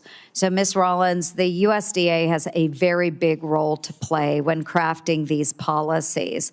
As Secretary, will you commit to supporting biofuels and working with me to provide certainty for our farmers and the entire renewable fuel industry? Yes, Senator, and I really look forward to that. I think there's no question where President Trump stands on this. I believe, if memory serves me correct, there was even an executive order on this in the last administration. It didn't come out of domestic policy. It came out of Larry Kudlow's NEC, so I didn't work on that directly. But I know the courts, I believe, overturned it and correctly stated that the Congress should take that up.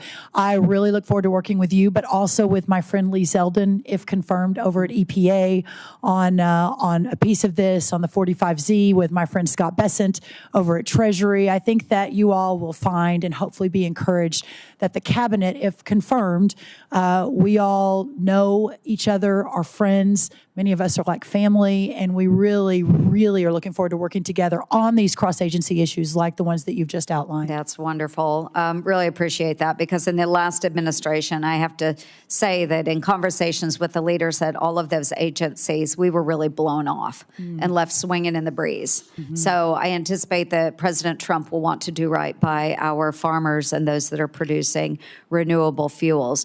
Another issue, just very quickly, Ms. Rollins, top of mind for Iowa's ag community is Proposition 12. We are the #1 hog producer in the United States, #1 hog producing state. And California's ballot initiative has been very devastating for our family farms and is only fueling market consolidation of pork producers.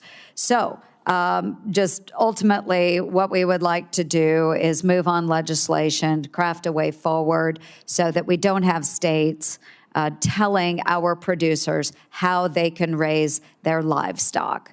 Very important to us. So, Ms. Rollins, in line with President Trump's priority to lower food costs for American families, will you commit to working with this committee to reverse Proposition 12? Proposition 12, and I have just in the last few months become very acquainted with it. the idea that one state, and listen, I'm a federalism believer. I believe in the founders' vision of the 10th Amendment, and the government closest to the people is the government that should be most active and under that 10th Amendment. But this particular issue, I believe from even a bipartisan perspective, there's no doubt that it's not just affecting California, it's affecting multitudes of other states, multitudes of other parts of the ag community, including our hog family farms, Iowa, but many other states have been really affected by this as well. I know that you guys, if you don't even already have a bill filed, you're soon to file one. Yes. Legislation has been drafted. So yes, I commit to working with you on that and look forward to it. Excellent. Thank you, Ms. Rollins. And I look forward to hosting you in Iowa on an ag and biofuels tour, and I would welcome your family as well. So thank you very much, and I yield back. Senator Durbin. Thank you. Thank you very much, Mr. Chairman. Mrs. Rollins, I took your advice. When we met yesterday, you told me about your mother's agenda as a Texas state representative on the issue of PFAS, and I should make a point of meeting her. She was the first person I met in the room today. And we talked. She's special, isn't she, Senator? Sure is. Yeah. And it looks like we're going to have a possibility of a real bipartisan state-federal alliance on an issue important to everybody. Yeah. So I'm glad she came, and I'm glad I had a chance to meet her. Thank you, sir. We talked about a lot of things yesterday, and I want to talk about one that's in the headlines this morning and will be for a long time: the mass deportation of undocumented people from the United States. I mentioned to you that I've been surprised by the response I received among farmers and ranchers and people involved in agriculture when it comes to the immigration issue. I told you about the dairy farmer who said, Senator Durbin, we're going to close down our dairy operation after 3 generations in our family because we need immigrant workers for dairy operations in Illinois.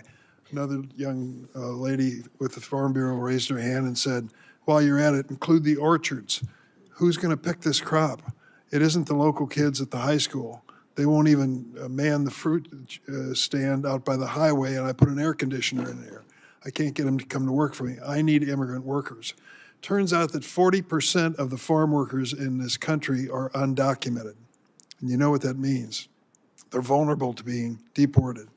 And if they're deported, what are the farmers going to do? For a lot of them and for a lot of different industries, immigration is critical. Now, your organization has said some things, some pretty strong things. Your American First Policy Institute, they've called for deportation at a scale that actually matters and massive deportation efforts. So I just need to ask you, what is your policy on immigration? We've got to get down to the real world, not the criminals. We don't want them. They shouldn't come here and they shouldn't stay. But those who work every single darn day to pick a crop that American people are not going to pick themselves, and most of them, 40%, I shouldn't say most, 40% are undocumented. So can we expect this administration to be raiding farms and going after the immigrant farm workers? Senator, thank you. And I really was grateful for our time yesterday and our time working together in the last administration. And I appreciate your kindness. I was a little late yesterday. There was some confusion and you gave me a little grace. So I really appreciate that. Yes, Senator Lujan, you as well. Listen, the president's vision of a secure border and a mass deportation at a scale that matters is something I support. I was his domestic policy director in the last White House. I have built and led an organization alongside Chad Wolf, our former Secretary of Homeland Security, at the America First Policy Institute. I want to be extremely transparent, and I think that you deserve that. That is my commitment, is to help President Trump deploy his agenda in an effective way, while at the same time defending, as if confirmed, Secretary of Agriculture, our farmers and ranchers across this country. And so having both of those, which you may argue is in conflict, but having both of those as key priorities, my job is to work with, if confirmed, the Secretary of Labor, Lori Chavez-DeRimmer from Oregon, but she herself has family farms in California and Oregon, to work with her on the H-2A program, to also work with all of you to reform and perhaps modernize that H-2A program. We'll also say that the president has been very clear that this first round will be aimed at, as you mentioned, those who have committed crimes and are criminals while inside our borders over the last 4 years. So we will follow the data. We will follow and listen to our farmers and ranchers as this is moving. And my commitment is to work with all of you to work to solve and do everything we can to make sure that none of these farms or dairy producers are put out of business. Now, I support your answer. Dangerous people shouldn't be here, and if they're here, they should be gone, period. But when we're talking massive deportation, we're gone beyond dangerous criminals.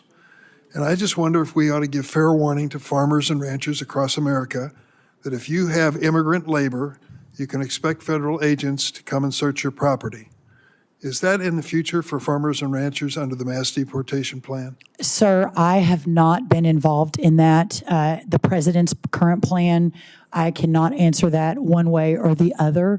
I do know that my job is to ensure that as those conversations are ongoing, if confirmed, that I am part of that data collection and understanding, and that the president understands that what this means to our agriculture community. And I believe sincerely that he will execute his agenda that he has promised the American people, but that will never forget our ag community in so doing. Well, I certainly hope so, because these men and women and immigrant labor on our farms are doing backbreaking work every single damn day, and they've done it for years. And many of them, 40% of them, are undocumented. And if they are going to be deported, then we've seen a lot fewer fruits and vegetables that we take for granted every time we go into the store. I think that's part of the reality. When it comes to the SNAP program, the work requirement and the asset requirements, do you think we ought to apply work and asset requirements to other agricultural programs? Senator Durbin, I look forward to learning more about those. I have actually spent most of my time on SNAP in preparing for this hearing. I'm obviously aware there are 16 other nutrition programs across the United States Department of Agriculture. I look forward to learning more about all of those, meeting with those that are running them, even looking across the agencies to see whom else is working on these projects and ensuring that they are the most effective for those who need them, but also the most efficient for the taxpayer. I'm going to ask one last question. Project 2025, you're familiar with, calls for capping crop insurance payouts to $40,000 per farmer and terminating longtime USDA export promotion programs. What's your position on this Project 2025 proposal? Sir, the America First Policy Institute was not involved at all in Project 2025. We were in no meetings. We were not part of any policy process and had nothing to do with it. And so I'm sorry, I don't know that I can answer that specifically. I will say that my role is to defend farmers and ranchers and our ag communities and our rural communities with everything I have. So as I am looking at all of these programs, aside from anything that other think tanks put together, my commitment is to ensure that we follow the data and protect our ag community. Thank you. Thank you. Senator Hyde-Smith. Thank you, Mr. Chairman, and congratulations. I'm so proud of you and so excited to get to work with you. I think it's really neat that you got the call from President Trump, and I believe you were in Newton, Mississippi. Newton, Mississippi in the Walmart parking lot. That's when the call came. When you got the call on your way to the Auburn game. Yes. And I believe that went into 3 overtimes, if I remember correctly. It did, and the Aggies once again ran out of time, which is our November sort of game plan these days. Well, that was a super exciting day. Thank you. For sure, no doubt. And it was so nice to get to meet Mark out at the National Finals Rodeo. Thank you for accepting the invitation to come there. But I want to highlight 2 important things before diving into the questions. And that is the supplemental that was passed before Christmas. And I just want to thank Senator Boozman. I want to thank Senator Collins on how incredibly important that was to get that into that bill, that $10 billion that will make a total difference in the survival of so many producers throughout the state. So thank you for that. That certainly didn't go unnoticed by the ag world. But I wanted to talk to you about catfish. Mississippi is the top producing state of catfish, our farm-raised catfish, and it's a huge contributor to our rural economy throughout the state. And our neighbors in Arkansas and Alabama, they're right there with us. But unfortunately, the foreign catfish issues, the imports, primarily Vietnam and China, that has really hurt the industry. But my greatest concern was now that it is being inspected by USDA, Food Safety and Inspection Service, and it's charged with inspecting all those imported catfish. And I've been very concerned about how that has been implemented. They are far more rigorous than the Food Drug Administration inspection, but the inspection hasn't been at the top of the priority list for the last administration. And that made a big, huge difference because there can be dangerous carcinogens in there, many elements that's harmful to human consumption that was getting by and not inspected. So if confirmed, will you work to ensure that FSIS tightens its imported catfish inspection responsibilities? Yes, ma'am. I really look forward to all aspects of the United States Department of Agriculture, but have heard from several of you that the inspection part of it could be significantly improved, and my commitment is to do everything I can to do just that. We are close to announcing an undersecretary. I should say the president is close to announcing an undersecretary in that role, and I think everyone will be very pleased when that announcement is made, and look forward to hopefully his quick confirmation and letting us get to work, Senator.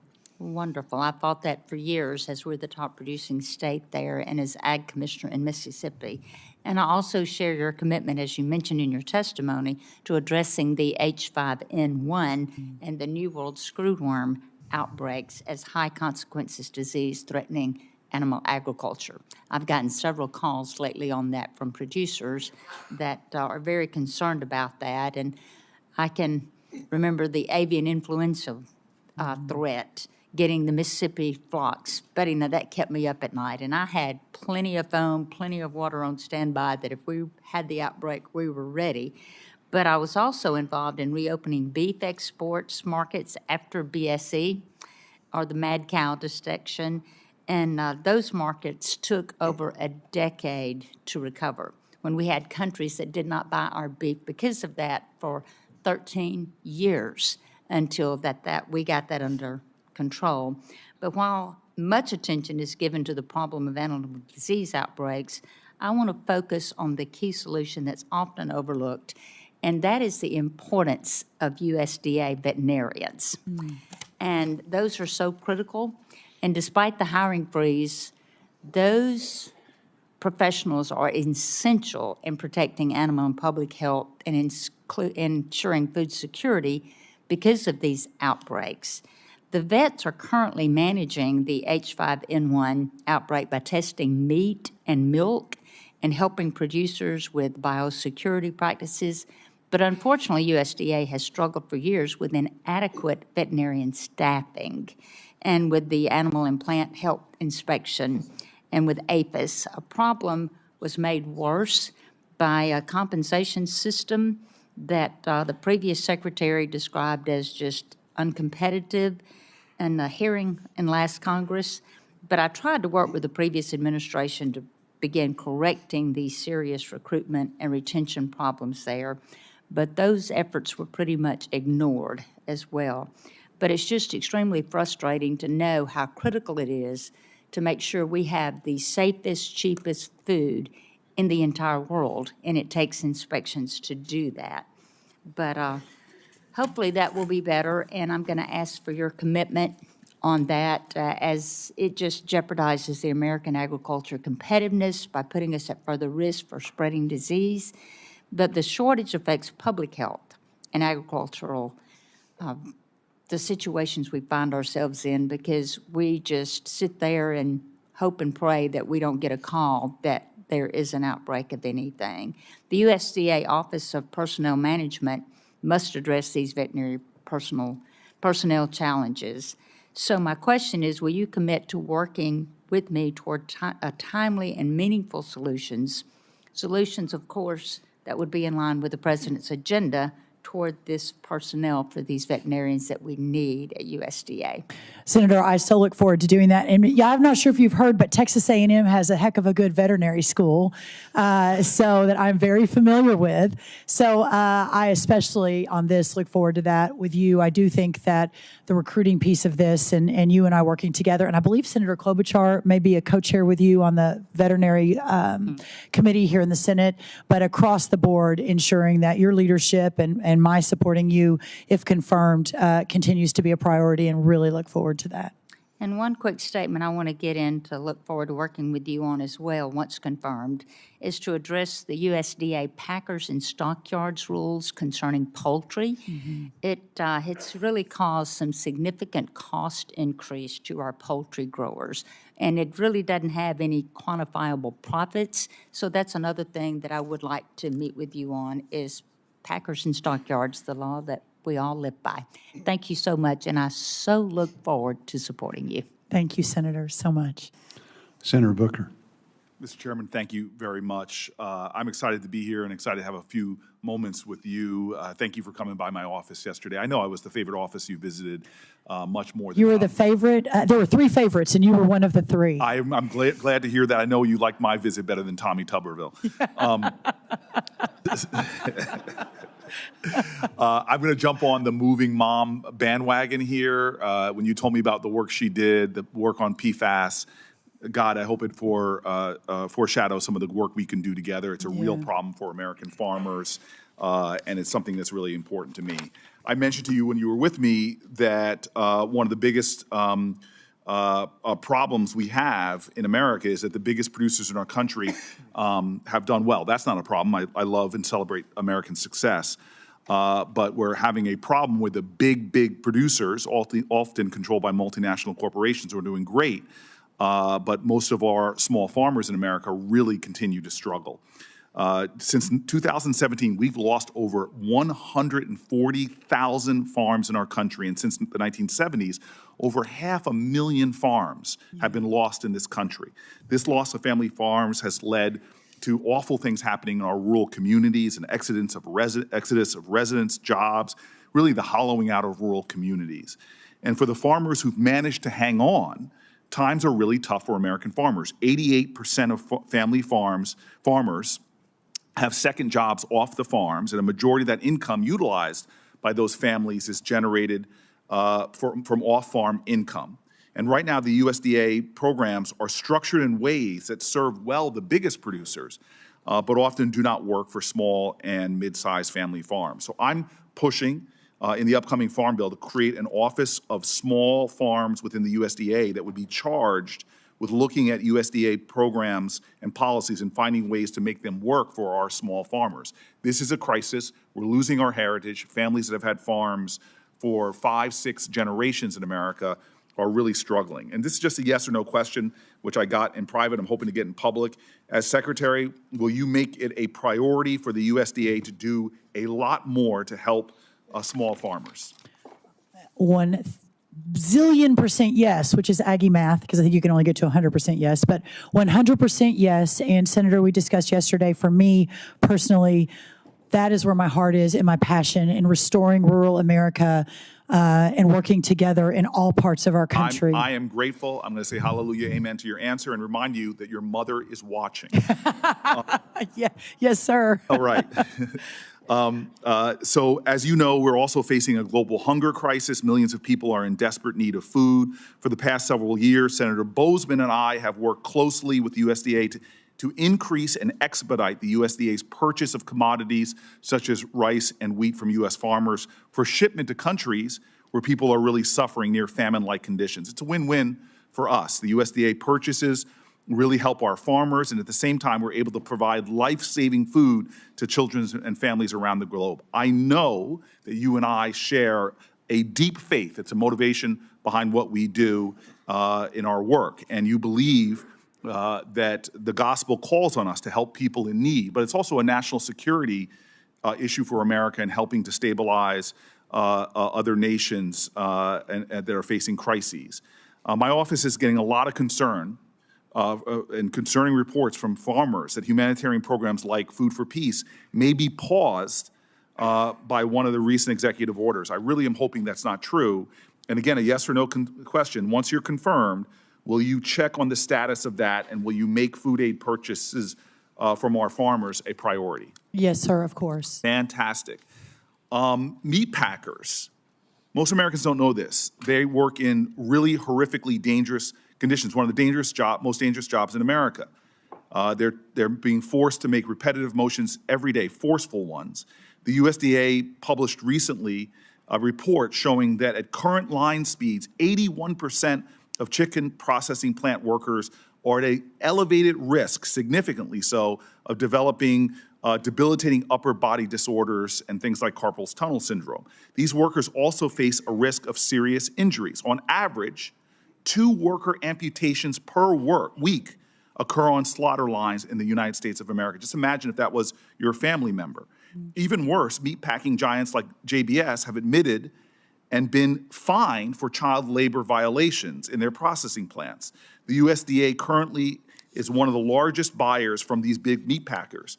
I have a bill with Senator Josh Hawley. It is a bipartisan bill to stop federal contracting with companies with child labor violations. As Secretary, yes or no, will you commit to using the agency's purchasing power to force these companies to end these horrific abuses, child labor practices, and bad treatment of workers? Senator Booker, I look forward to working with you on that. I don't and have not spent enough time to fully understand to commit one way or the other, but I absolutely look forward to working with you and learning more about this issue. Sure, Holly and I will definitely talk to you more. I'm grateful for that, yes. And I'm going to speed to my last question. Ultra-processed foods in school meals, we're facing a crisis. You talked about it earlier with our children. 38% of teenagers in America have pre-diabetes, among other often chronic diseases. We have a sickness epidemic in American children. We know that if kids reach adulthood obese, they are on a trajectory of a lifetime of sickness and suffering that will cost our healthcare system inordinate amounts and cost them as well. We know that 60% of children's calories, 60% currently come from ultra-processed foods. Many of them have unhealthy levels of salt and added sugar. With our school meal program, we have an opportunity to make sure that kids get healthy, nutritious meals that empower them in school that day and for their life. But right now, kids are still getting too many of their calories in schools from ultra-processed meals. Yes or no? If confirmed, will you commit to dealing with this crisis and really focusing on improving children's nutrition by reducing the amount of ultra-processed foods in our school meal program? The answer is yes, but I want to add to that if you don't mind. As I mentioned with Chairman Bozeman, I do think this is a crisis, and I do agree with you. And I think before my friend RFK Jr. Bobby Kennedy came on the scene, I believe that was in August, and became part of the America First movement, that this particular issue, while really important, was not necessarily at the top of the America First agenda. At AFPI, America First, we had some people working on it, but didn't expect it to be a priority in the administration. I am encouraged that it is now a priority and look forward to working with everyone. I am so grateful for that. This is not a question because my time's expired, but Prop 12 coming out of California, this Packers and Stockyard Act, I know you will be open to us bringing you small family farmers, independent family farmers who show that Prop 12 has opened up new opportunities for them, and the Packers and Stockyard Act is protecting them, and they actually want to see better enforcement. So I know you're open to us having that conversation. I will look forward to that. Thank you, Senator. Thank you. Senator Marshall. Thank you, Chairman, Ranking Member. Ms. Rollins, welcome. Thank you. Just want to know if you agree with me that whole milk is the most nutritious drink known to humankind and belongs in our school lunches. Senator, I don't know that you have met my mom yet, but this is all we had in our refrigerator growing up, not anything else, just whole milk. She is absolutely never going to let us forget this, the fact that this is coming up. But yes, this hits home to me very, very quickly. It brings back a lot of memories. So, Ms. Rollins, like many of us on this committee, you have a love, a passion for rural America, for agriculture.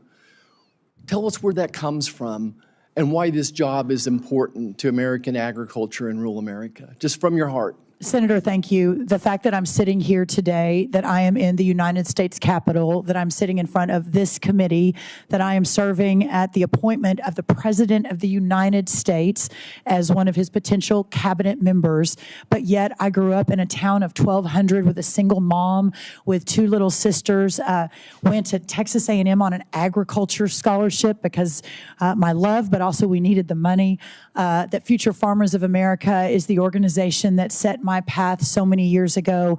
I am fighting for the next Brooke, who is growing up in a little bitty town with a single mom, that her weekends are spent on horses and raising cattle and barrel racing and at Friday night football, at least in the South, and making sure that those communities continue to raise and provide thriving and incredible opportunities for the next generation of leaders so that this country can continue in the next 250 years to do what we've done in the last 250, and that is to create and govern under our founders' vision of the greatest country in the history of the world. And this work and this committee and this moment in time is the backbone to all of that.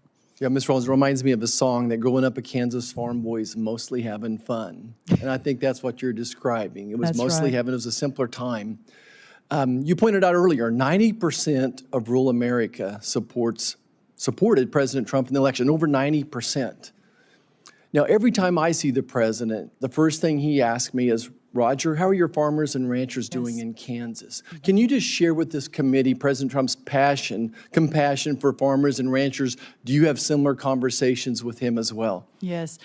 Senator, one of the illuminating moments of my time with him in the last administration, and it was, as you can imagine, an adventure beyond any imagination to be next to President Trump for 3 years and then to continue to work with him after he left the White House to build the America First Policy Institute and continue the policies for the next 100 years, not just for this moment in time.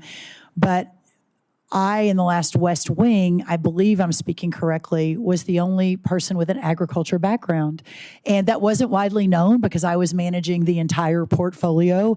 And but any time in any senior staff meetings or any time we were in the Oval Office and these issues would come up, he would always point to me and say, where are we on that? And it was so clear to me that that is where his heart is.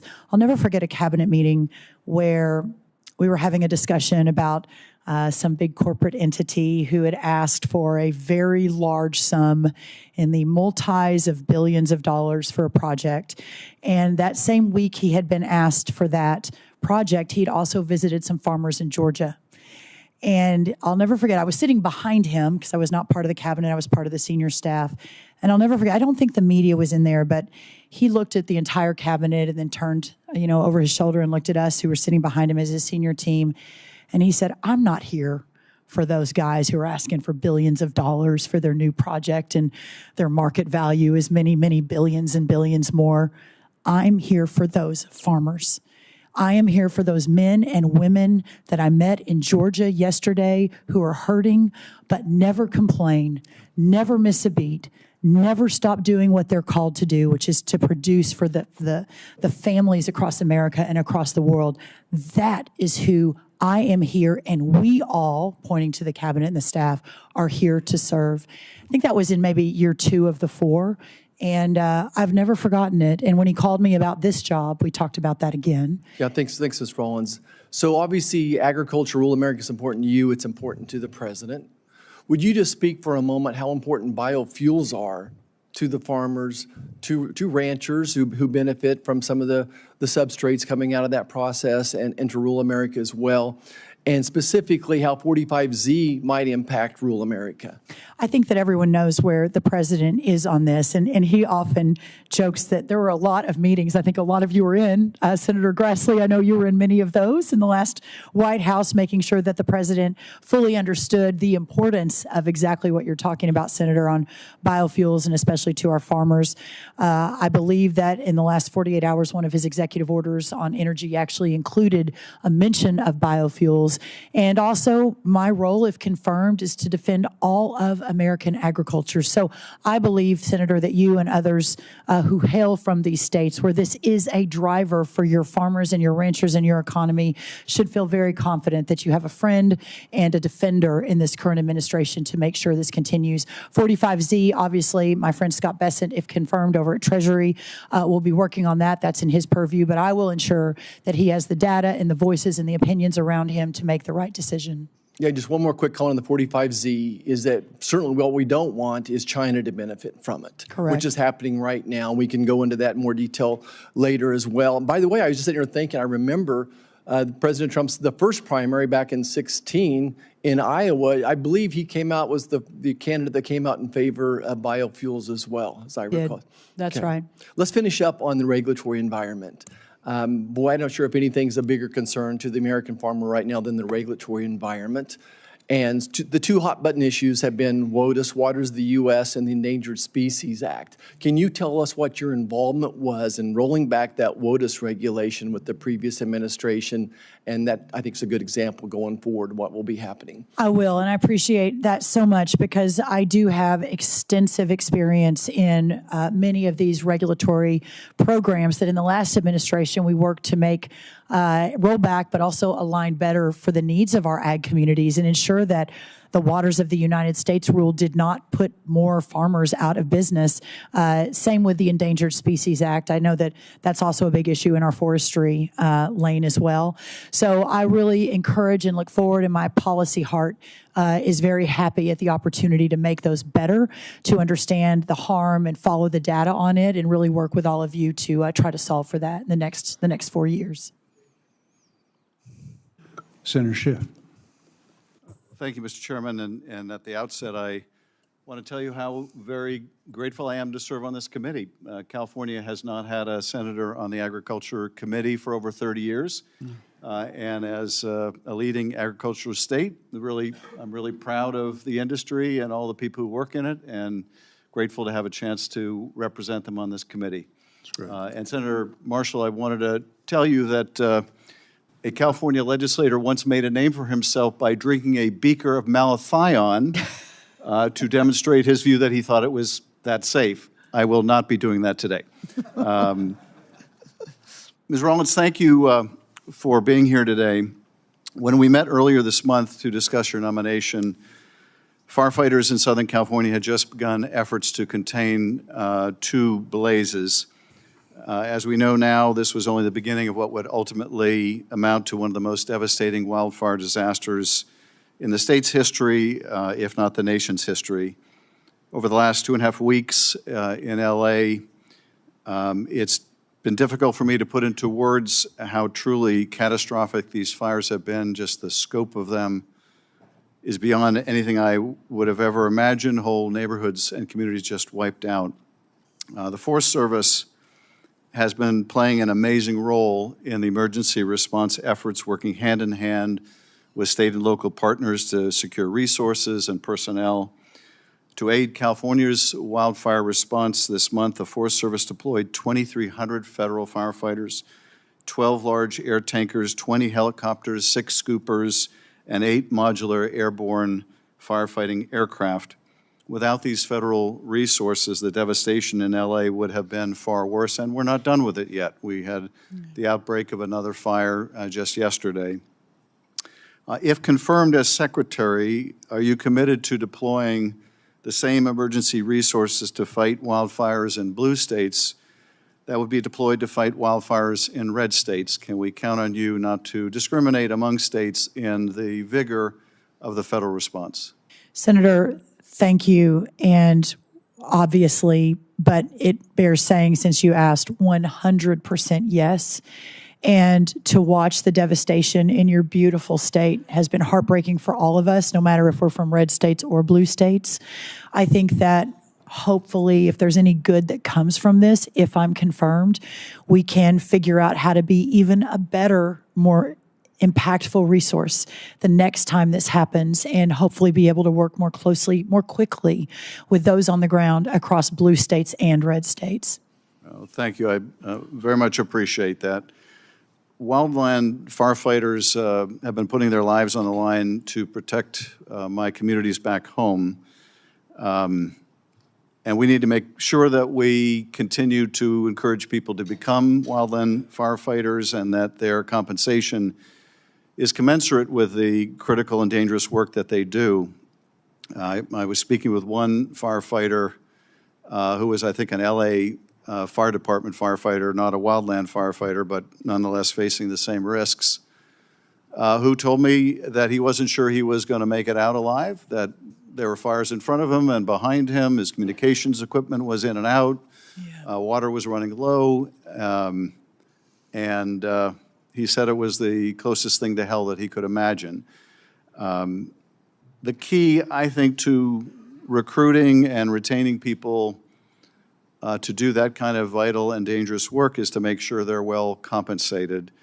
The bipartisan infrastructure law signed by President Biden included a long overdue pay raise for federal firefighters, but that raise is set to expire in March. This means our federal firefighters could once again be paid as low as $15 an hour to risk their lives to keep our communities safe. If confirmed as secretary, are you committed to fighting to extend the pay increase so that we continue to recruit and retain these wildland firefighters? Thank you, Senator Schiff, and the tens of thousands of firefighters at the Forest Service, at USDA, in our peak seasons, and even now, I think we have close to 1,000 on the ground in your home state. I am 100% behind ensuring that we have the best firefighters, the best workforce that we can possibly have to fight these fires. I need to learn more about exactly what it is you're speaking about before a full commitment, but I will commit to this, that in all of my time with President Trump in the 8+ years I've been beside him in serving in his administration and answering the call for this position if confirmed, that he too believes that those who are putting their lives on the line every single day deserve the honor and the respect and the pay that goes along with those jobs. So I look forward to working with you to ensure as we move forward that that is happening in the most appropriate way. I appreciate that. Let me turn to a different topic. During the president's first term, USDA had to allocate tens of billions of dollars to offset the financial impact of the tariffs and the reciprocal tariffs that other countries imposed on our agriculture and on our farmers.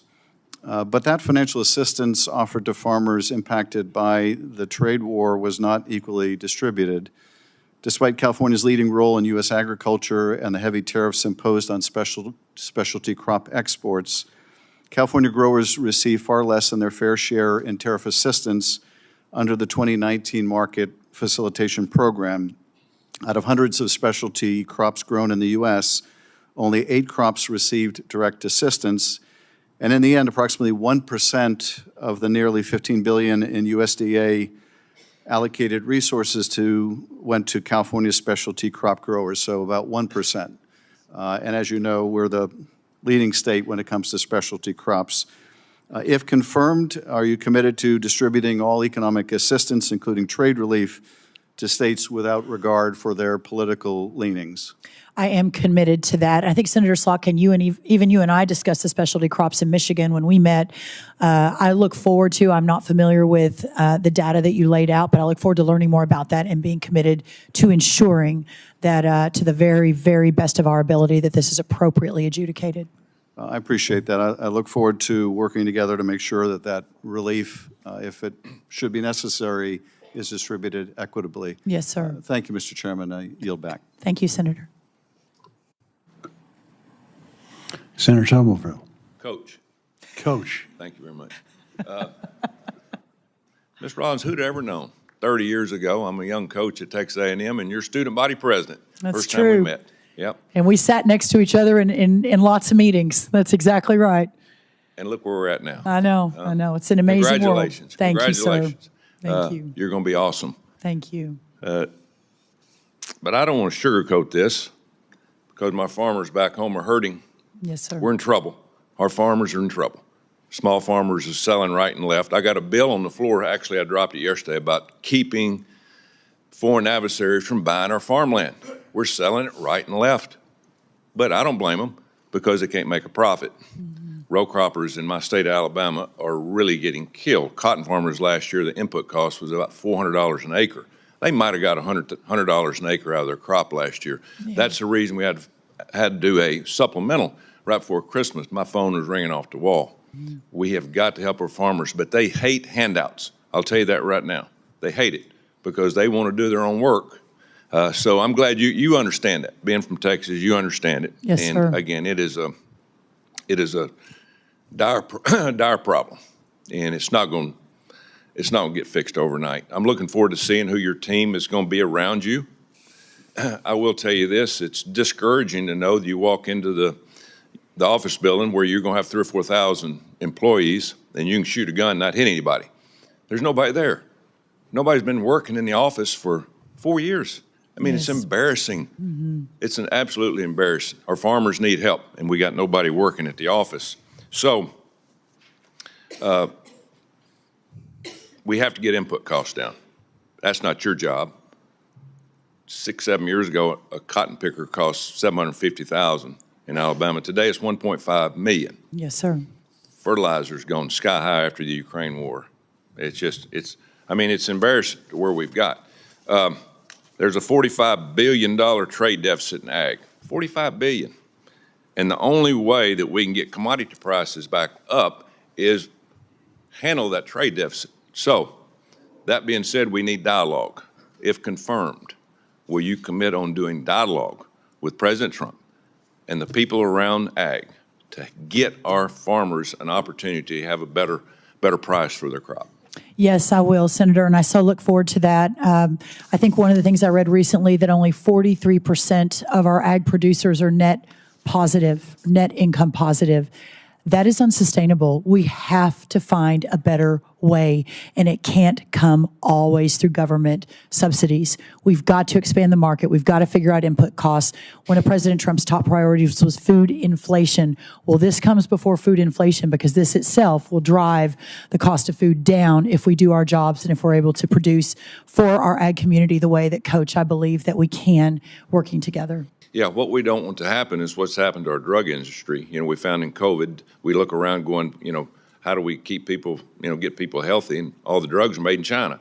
And we're going to end up in the same situation if we don't wake up and smell the roses. It's going to happen. Yeah. Again, people are selling right and left, and you can't blame them. Our small farms are going to end up being corporations like the packing houses. We only, got 3 companies now that are meat packers, and one of them's owned by China. We're headed in a direction of unknown, and it's going to take leadership from your office to get that back on the right track. Our forest industry in my state, $36 billion a year. Now, with the USDA Forest Service under your purview, what priorities do you have for the health of our forest across the country? Not just in Alabama, but we have to continue that to make sure that we have healthy wood, because it is something that we're very proud of. I know that's really important to Alabama and many of the other states that are represented here and across the United States Senate. My commitment is to hire an A++ team. We've already announced our Undersecretary, Mike Boren, for this position. I have great faith in his leadership. He is a businessman, and I think bringing to the table, hopefully with a quick confirmation process from all of you, he will bring to the table a team that will take our great firefighters in the Forest Service and hopefully realign and reorganize in a way that makes the Forest Service, including forest management, more productive, more efficient, more effective, so that we don't have the issues that we've had in these last number of years, and especially for our great producers in your state and other states. Keyword, forest management. Key 2 words. We've got to manage our forest, do it the right way. American people across the country that are not in this business they shouldn't have to pay for everything the mistakes that we make. We're Correct. broke. We're $36 trillion in debt, and it's getting worse. That's right. Every day. And we're printing $80,000 a second, by the way, and we can't sustain that. Government's way too big. Disaster relief. Disaster relief. If we've had problems with tornadoes or floods or whatever in my state, it takes at least 3 years at times to get any kind of disaster relief. 3 years. And you know as well as I do, farmers borrow money from banks for a crop, And those bankers are looking around going, where's our money? Well, we're waiting for disaster relief. The bankers shouldn't have to deal with that, nor should the farmers. But I think there has to be a better plan for that at the end of the day. And again, I'm throwing all your problems out to you. You probably don't want to hear that, but we got a lot of problems that need to be fixed. Well, Senator Coach, I believe that you and I having a conversation with our Commander-in-Chief and the fact that it's taking 3 years to get relief will be unacceptable to him. It is unacceptable to me, and I look forward to working with you to ensure that we do better, much, much better than that. Thank you. Good luck. Thank you, sir. Thank you. Senator Welch. Thank you. Thank you very much. I don't want the coach to be upset, but when he asked the question, how did you both get here?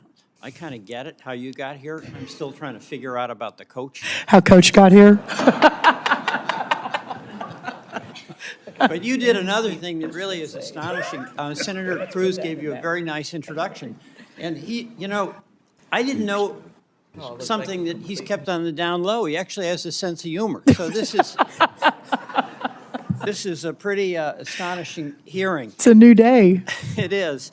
And thank you for your visit to my office and your enthusiasm about rural America. And I'm so delighted to be working with our new ranking member and our new chair to try to strengthen rural America. And I share the, I think, point of view strongly held by members of this committee that rural America really is about the great values and strength of America, hard work, family, community. And rural America has been under brutal pressure. And I think every single one of us wants to do everything we can to strengthen it, because a strong rural America is a strong America. A couple of things. We have been really blessed in Vermont with a very responsive Department of Agriculture. The Rural Development Organization in Vermont has helped us through the floods of July 23 and July 24. It has used opportunities to strengthen the economy for farmers. So I just want to make certain that some of the things that have really been helpful to us, we can have some confidence will continue should you be the new Secretary of Agriculture. Number one, we've got, under the previous administration, there was $40 million that went to Vermont for energy efficiency programs. And we don't have to have a debate about climate change and whether it's real or not, but my view is this: agriculture and our farmers can help us deal with the weather events that are enormous by doing things where they get income to sequester carbon. So without having the climate change discussion, I want to make certain that I can have some confidence that our farmers who are adopting regenerative agricultural practices, organic agriculture, are doing things that by all estimations make for good, healthy crops, but also reduce carbon emissions, that will continue to make that possible. And they'll get paid to do it, not just be asked through regulations to bear the burden. Senator Welch, thank you, and love visiting with you, and excited to come to Vermont if invited. I loved our conversation, and we actually talked about the workforce at USDA, at least those that you have interacted with and worked with, and hearing from you how excellent the service was and the good job that they did meant a lot to me, and I look forward to learning more and meeting them if confirmed. I think it's important to recognize, Senator, I will always have an open dialogue with all of you. I think I gave all of you my cell phone. No, you did. I did. Let me go on to the next one, because I just want to go through a few things. You know, another issue is labor on the farm. We can't milk our cows. We literally can't milk our cows without immigrant labor. And I'm for a secure border. I think all of us here are, but I'm also for legal immigration. And that is a real challenge for our dairy farmers, and I want to make sure that whatever we do to secure the border doesn't deprive our hardworking dairy farms and farmers access to the labor that they absolutely depend on. Can you comment on that? Senator, yes, thank you. And I appreciate everyone's commitment to a secure border. You are not the only one on this side of the room that has made the point that that's really important. But I know there is great concern amongst our ag community on what immigration under President Trump will look like. My commitment to you is this, that understanding the data and understanding the impact of those in the ag community, dairy farms, I think especially, are concerned, but everybody is, ensuring that we're working with the nominee over at Labor, Lori Chavez-Duremer, who is from Oregon. So we will work together on that. Yes, sir. And you appreciate the importance of having access to that labor for our dairy farms and others as well. I know that these cows need to be milked 24 hours a day, 7 days a week. It doesn't go away. If there's no one to milk them, that's big trouble. All right. Another thing, a shared view that a lot of the incredible challenges farmers have are because they don't control the weather. And a lot of our small farmers, our vegetable farmers, they don't have an insurance program that works for them. The insurance program for some of our vegetable folks, they would only get paid wholesale or reimbursed wholesale when they sell at farmers markets, at retail. And also, they would have this incredible documentation process there where they had to say how many tomatoes they had, how many beets they had. I've introduced the Weather Act as an effort to try to streamline the reporting requirements, and I'm not going to ask you for the details on that, but we have to have insurance programs that help not just the big commodities, which is a challenge and an obligation we have, but the smaller farmers that are the future. Can I count on working with you on that? Well, streamline, the word streamline is my love language. So yes, you and I will absolutely work together on that. And we've spent a lot of time this morning talking to everyone about restoring rural America and how important that is to the next 250 years of our country. That will happen because of our small family farms and our rural ranchers. You know, and another issue for young farmers, it's so hard for a young person to get into farming, Yes, largely sir. because they can't get the farmland. And there's a lot of concern expressed here, and I share it, about Chinese possibly buying up. But you know who's buying it up? It's private equity. I want farmers to be able to buy up farmland. I mean, is that of concern to you? I know having access to farmland for young farmers is, but China may be a threat, but private equity is a threat too. Care to comment? Sir, thank you. The average farmer today, the average age is 58 years old. If we really think we're going to have a sustainable, thriving ag community in 20 or 30 or 50 years after you and I are probably have gone to meet our maker, then we have to reverse that trend. Okay, and the last topic in this round, rural broadband. Yes, it sir. has made such a difference for rural Vermont and for our farm communities. And your department has played a major role in facilitating that. We have to continue that and get that last barn on the longest dirt road wired so they have the advantages that come with access to the internet. Care to comment? 100% agree. Okay. Thank you very much. Thank you, Appreciate Senator. it. Thank you. Senator Justice.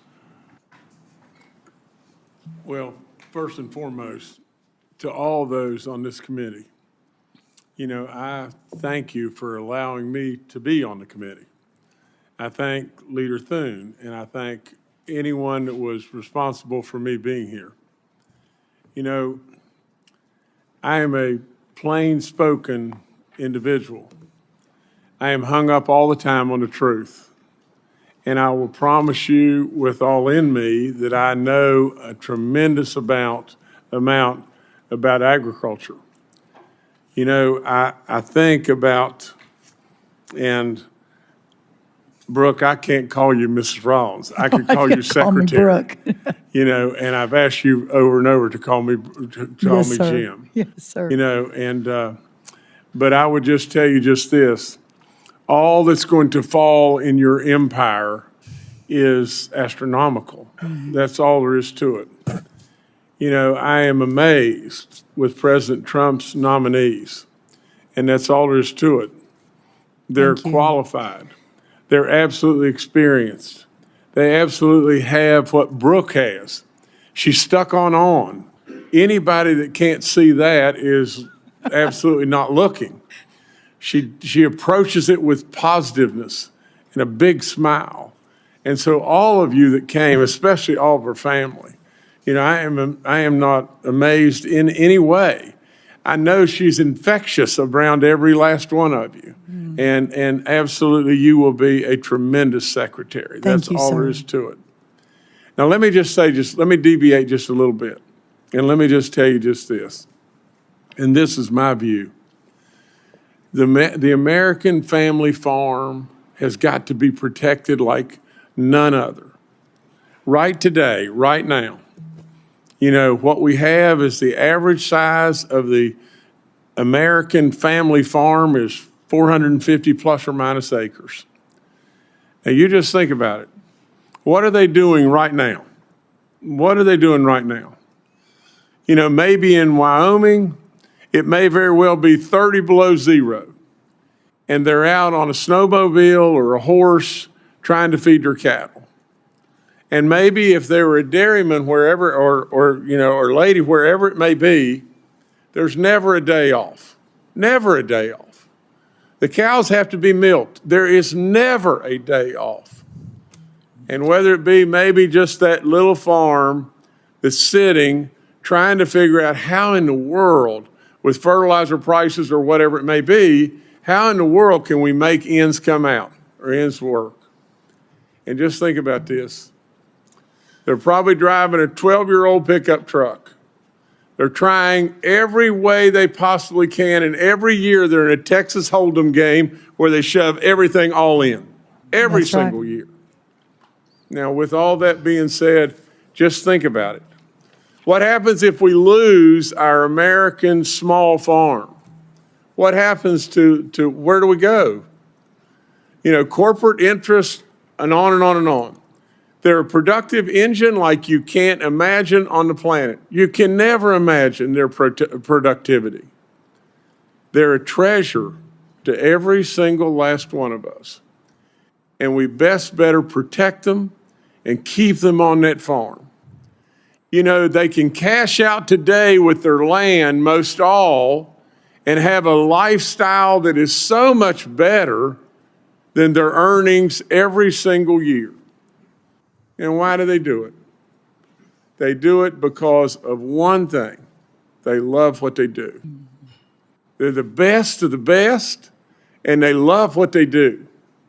And we got to keep them there, and we got to protect them in every single way. I know it in my heart, and I believe it with all my soul. You know, if you'll just step back and look, the grocery stores a mile long, food beyond belief.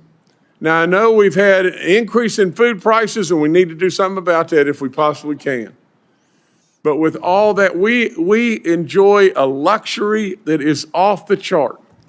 What we throw away, many around the world would beg to have what we throw away. It's a luxury beyond belief. And that small farm that I'm talking about provides us that luxury. And Brooke, I've really only got one question for you, and it's just this. And I don't have enough time to go into all the specifics, but from a value-added standpoint, you know, if I could deviate just a second to forestry, and I look forward to telling you about this because I've got a plan that really could very well help bring our furniture manufacturing, our cabinetry, you know, our flooring manufacturing back from it being in China, Vietnam, and Mexico, where we've lost it all for all practical purposes, back to us. We'll talk about that.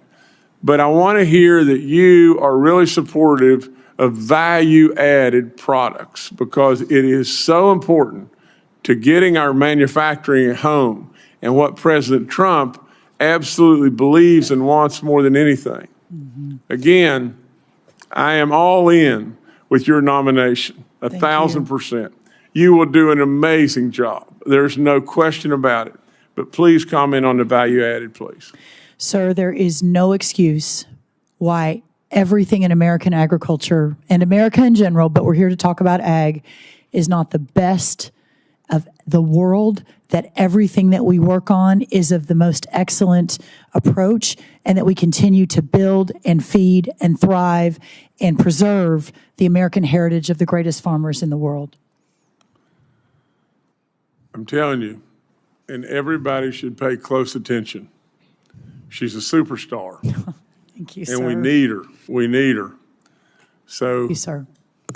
I'm maybe humbled. it's premature, but congratulations. As long as I have baby dogs support, that's the important You got thing. baby dog with you every single day. Thank you, sir. I so appreciate that. Thank you. Thank you. Baby dog was the difference in you getting on the committee or not. Baby dog We like you. trumps We really me like every baby single dog. day. Senator Warnock. Good morning. I don't know how to follow that. Welcome to the committee. Thank you, sir. Thank you, Chairman Bozeman. I want to take a moment to congratulate you and Ranking Member Klobuchar on your appointments to lead this committee. I look forward to working with both of you. I've met with each of you, and I've enjoyed our relationship and the work that we've tried to do and the work we've done. Ms. Rollins, good morning. And morning. welcome to you and also to your family and all those who are here to support you. And congratulations on your nomination. Thank you. I enjoyed also meeting with you last month to discuss your nomination and plans for USDA. And this morning, I'd just like to follow up on some of the issues, many of which we've already discussed. But first, it has come to my attention that a recent executive order has led to the potential termination of USDA's liaisons to our 1890 land grant institutions like Fort Valley State University in Fort Valley, Georgia. There is strong bipartisan support for these institutions. They've done an incredible job, often doing so much for so many with so very little for such a long time that people, it's lost on people, the work that these institutions every day. I'm deeply concerned about this and the actions to shut out their voices at USDA. Ms. Rollins, if you are confirmed, will you commit to supporting our 1890 institutions? Sir, I believe Prairie View A&M is one of those 1890 institutions, which I'm very familiar with and partnered as a student at Texas A&M and in the last administration worked with. I am not familiar with exactly what you're speaking of, but my commitment to you is to find out and to continue a really important discussion and to learn more about the issue. Well, the executive order could lead to the potential termination of USDA's liaisons to these 1890 institutions, which help them to navigate their relationship with the USDA. Can I have your commitment to protect those who serve these institutions at the USDA? Again, sir, I would want to know more and understand more before I can make that commitment, but clearly those institutions are important. They are bipartisan supported, and you have my commitment to have a very robust dialogue at any moment, any time of day or night to ensure that we have all the data as we're making any decisions. I appreciate that. I've had good relationships and good work, bipartisan work, supporting these institutions, and I hope you'll keep your eye on that issue. I will. Last year, I worked hard with my colleagues in a bipartisan manner to provide $21 billion to help farmers recover from natural disasters like Hurricane Helene. Farmers, as you know, do incredible work. It's a tough business. There's so much you don't control. The margins are narrow, and so I do everything I can to protect my growers in Georgia. I cannot overstate how critical it is for USDA to distribute this assistance, this disaster assistance to Georgia farmers as quickly as possible, but also as equitably as possible. If confirmed, briefly, because I want to get through these questions, how will you work to ensure disaster assistance is distributed both swiftly and equitably? Yes, sir. Thank you. And I'll try to answer quickly so we can go on. The day I got the call from President Trump, it was Saturday, November 23rd. We were in our motorhome traveling across the country to an Aggie football game. Within a few hours of accepting the nomination, I began to immediately pivot to how do we distribute this disaster and so important economic aid, working with a few of the senators on this committee. Clearly, I am not confirmed yet, so this is going to await my arrival. But in the meantime, sir, we've already announced the undersecretary who worked on this in the last Trump administration, who is already building the team who distributed these funds, so they know what they're doing. We're not reinventing the wheel. Well, will you work with our state agriculture committee, commissioner, to ensure Georgia producers, including our foresters, have the support they need from USDA to get that assistance without having to jump through a bunch of bureaucratic hoops? Of course. And will you also commit to equitably getting that assistance to all eligible farmers, including those who've been historically left out of USDA assistance, often due to discrimination? Sir, we will follow the law and ensure that that is the case. Is that a yes or a no? Yes. So let me move on to the next subject. Thanks so much. Fighting hunger has long been a part of my life's work, long before I was elected to the Senate. As you know, I'm a pastor, and the one miracle story that's in all the Gospels, all four, is the feeding of the 5,000. That's right. And so I constantly hear from Georgia farmers, Georgia families, about how their dollar just doesn't go as far at the grocery store as it used to. The average Georgian participating in SNAP, a food assistance program that provides critical nutrition aid to our most vulnerable families, has about $6.15 a day to spend on food.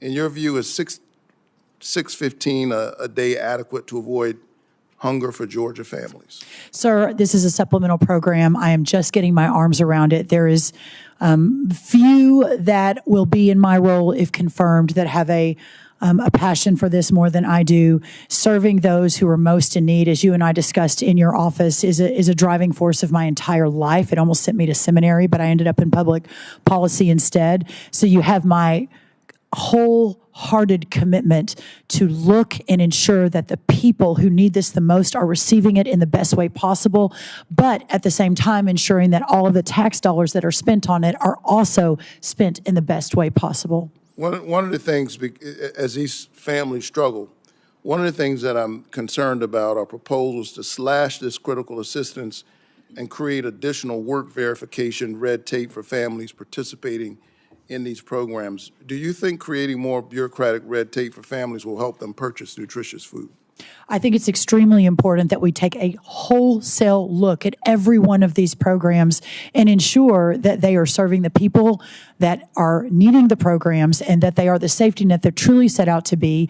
Obviously, I do not like the words bureaucracy or red tape, but ensuring that we have set up the appropriate lifelines and the appropriate structure so that we can get these resources to the families that need them the most. As we talk about work requirements, and I support work, I was raised by a father and a mother with commitment, who had a serious work ethic. But we want to help these families have a basic safety net. Most poor people are children. I think it's important to remember that. Most poor people are children. SNAP lifts children, seniors, veterans, and folks with disabilities out of poverty, and is proven to reduce health care costs and stimulate our local economies. If you're confirmed, I hope we can find ways to work together to ensure our most vulnerable families and our neighbors can afford groceries. I think, as someone, again, who preaches the parable of, not the parable, but the miracle of the feeding of the 5,000, I think it's the right thing to do, but I also think it's a smart thing to do. Yes, sir. You have my commitment, and my friend Dr. Alveda King is here, and we have spoken of that multiples of times. So looking forward to working with everyone. I'm her family's pastor. Yes, sir. I'm very well aware. Thank you. Senator Grassley. Yeah. Congratulations. Like other senators, I think you'll do a good job. Thank you, sir. Want to start out by thanking you, like Senator Durbin did, for during the Trump administration, working with us on the First Step Act. You were actively involved in a lot of those negotiations between Democrats and Republicans on the Hill here, as well as between us and the first Trump administration. You worked hard. I noticed after you took the oath, the first question you got was, you going to answer our letters? Remember what I told you in my office? Oh, yes, sir. As I tell every confirmed person coming to my office that you ought to say maybe, because I pointed out to you how I had 158 letters to the Justice Department that are still unanswered. So Yes, they said yes, but they turned out to be liars. And that's true of Republican and Democrat administrations generally. So I hope you'll, since you said I do, you'll tell all your colleagues in the cabinet the same darn thing, or they're going to be liars. So. Yes, sir. I hear you loud and clear, and I have to believe with 100,000 employees at USDA, we'll be able to answer your letters to the best of my ability, sir. But yes. Now, at least one other person, my colleague, Senator Ernst, has brought up the importance of whistleblowers, the information she got from them. I'm not sure that I want to ask you a question. I just want to tell you what is on my mind, and that is you've got tens of thousands of people working under you. You can't know what they do, and you ought to listen to whistleblowers, and it's not you yourself listening to whistleblowers. It's you establishing a culture within your agency that middle management's going to listen to whistleblowers, because then they don't have to come and bother me. I got 38 investigations going. Most of it have come from whistleblower information about fraud or about the law not being followed or misspending of money and all that. So listen to whistleblowers, will you? Yes, sir. You have my 100% commitment. We talked about it in your office, and I really look forward to that. The next thing is the legal term actively engaged in farming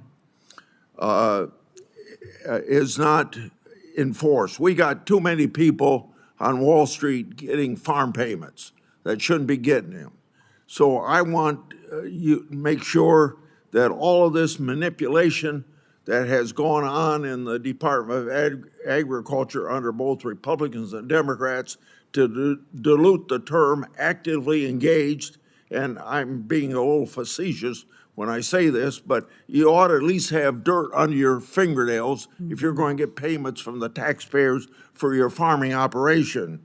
So I expect actively engaged to be fully enforced by you, and however it's been diluted, you ought to take a look at it and make sure that it is stiffer than what it otherwise was. And then when we get into this negotiations on a 5-year farm bill, I don't expect you to answer this now, but just let me tell you, there can be tremendous savings to the taxpayers. And you can even discuss this with Mr. Musk of Doge, and you can discuss it with people at OMB.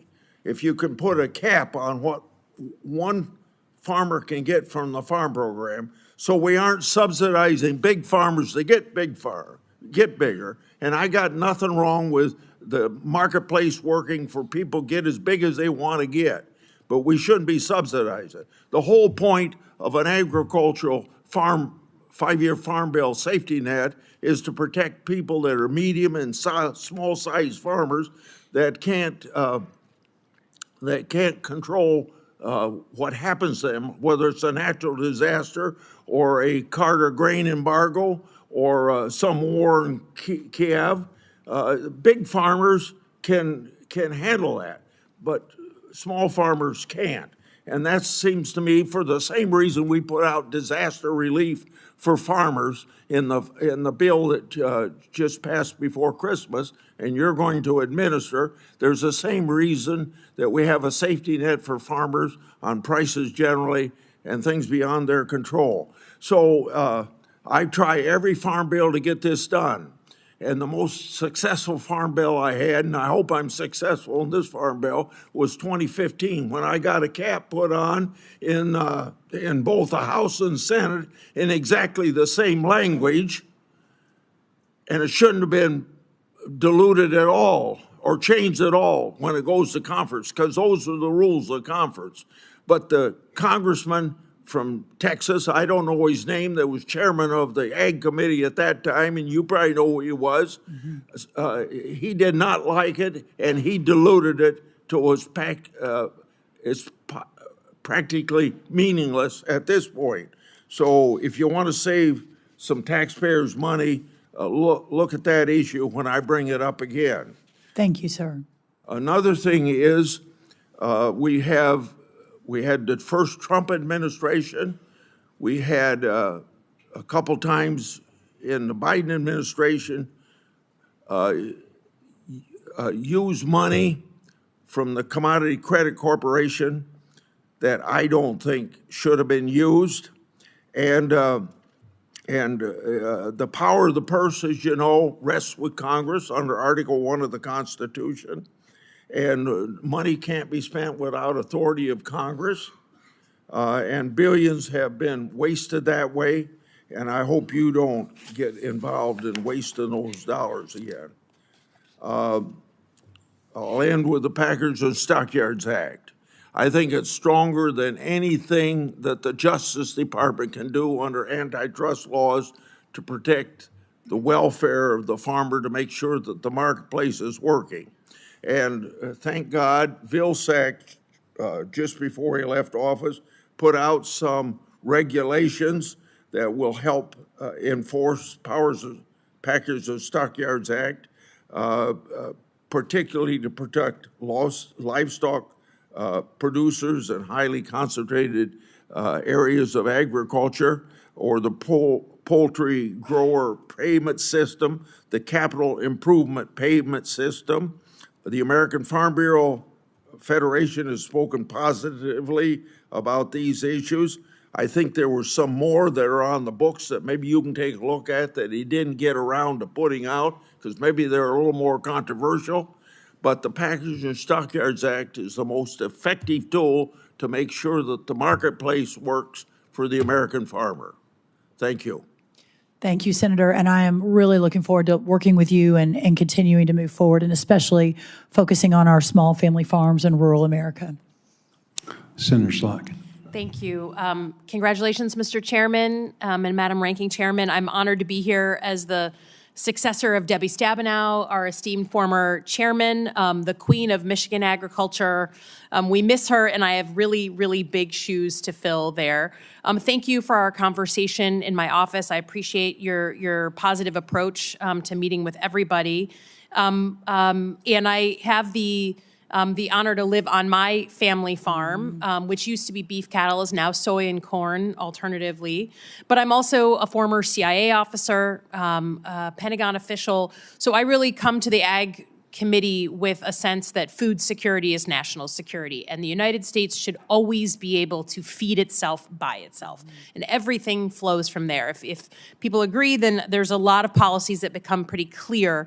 The sale of our land to foreign governments or to private equity, all of those things. So I think that's the approach that I tend to take. I'm also from Michigan. We're not Kansas. We're not Iowa. We are specialty crops, right? We have the second most diverse agricultural sector in the country after California.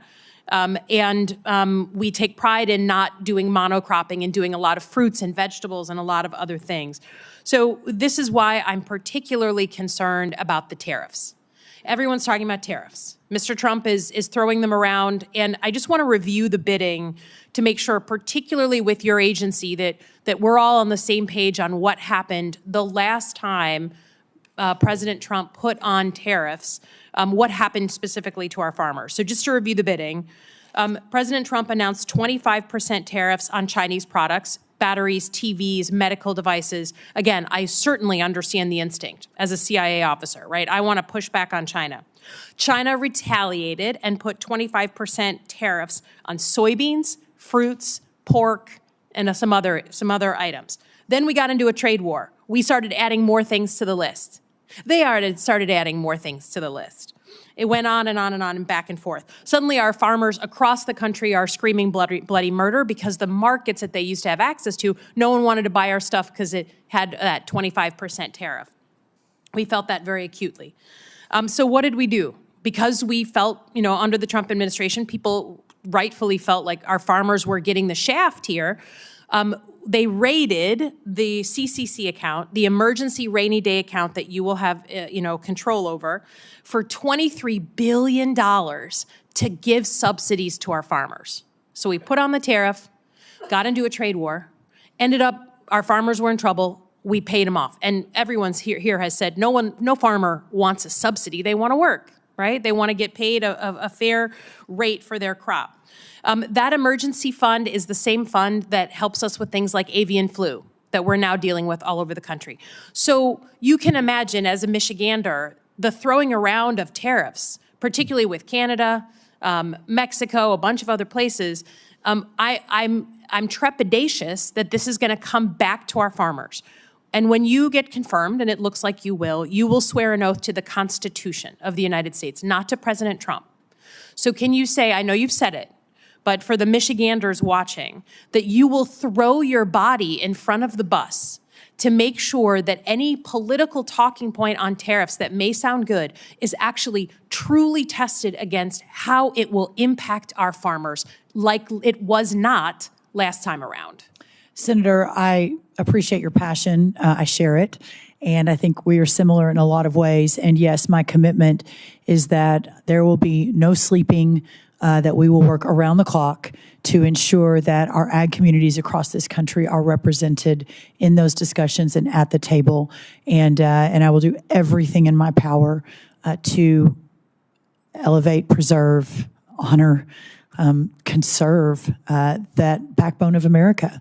Yeah, I just want to know that, you have a good relationship with President Trump, and that's a value add. So use it to help our farmers, not just a political talking point. We all want to punch back on China, most of us. But it's got to fit reality here and not end up boomeranging on us like it did last time. Next is avian flu. We talked about this as well in my office. Michigan has been dealing with this. Lots of states around the country are dealing with it. We've had human beings, a few getting ill, one passed away. We now see it in cats, household pets that are eating birds that have it, that kind of thing. And what we've seen, I think Michigan has gotten decently high marks for handling it well because we've cooperated with the federal government, right? But there's a lot of folks around the country that are not so friendly with the federal government. You are going to be, the federal government, having to put some muscle behind some of our rules so that we don't see this spread, right? So we don't, again, we're all, right now, you cannot get a dozen eggs around Holly, Michigan, where I live, for less than $4.69 a dozen. Used to be $2. So please tell me what you're going to do in the federal government role that you're about to take to make sure that we stem the spread of avian flu, even to states and farmers who are not so friendly with the federal government. Yeah. Thank you, Senator. And I do remember our conversation. It is certainly a top priority. I know in my opening remarks, it is one of my top 4 priorities on day one, putting the right team in place to ensure that, that what you discussed and outlined is happening. I do believe that with my depth of experience with working at all levels of government, specifically at the state level. I've been working closely, I believe probably mostly Republican, maybe all Republican, but all the ag commissioners I'm already in contact with, and if confirmed, will continue to work closely with them. I think there's no doubt that the all-of-government approach, working with the stakeholder community, but also the state and local officials, is going to be extremely important. And to your point about food security at the top of your remarks, that remains paramount, I think, for all of us. Yeah.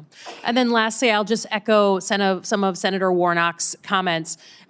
We have seen in versions of the Farm Bill that were created in the past year, both in the House and the Senate, that SNAP is usually the bill payer for at least part of it.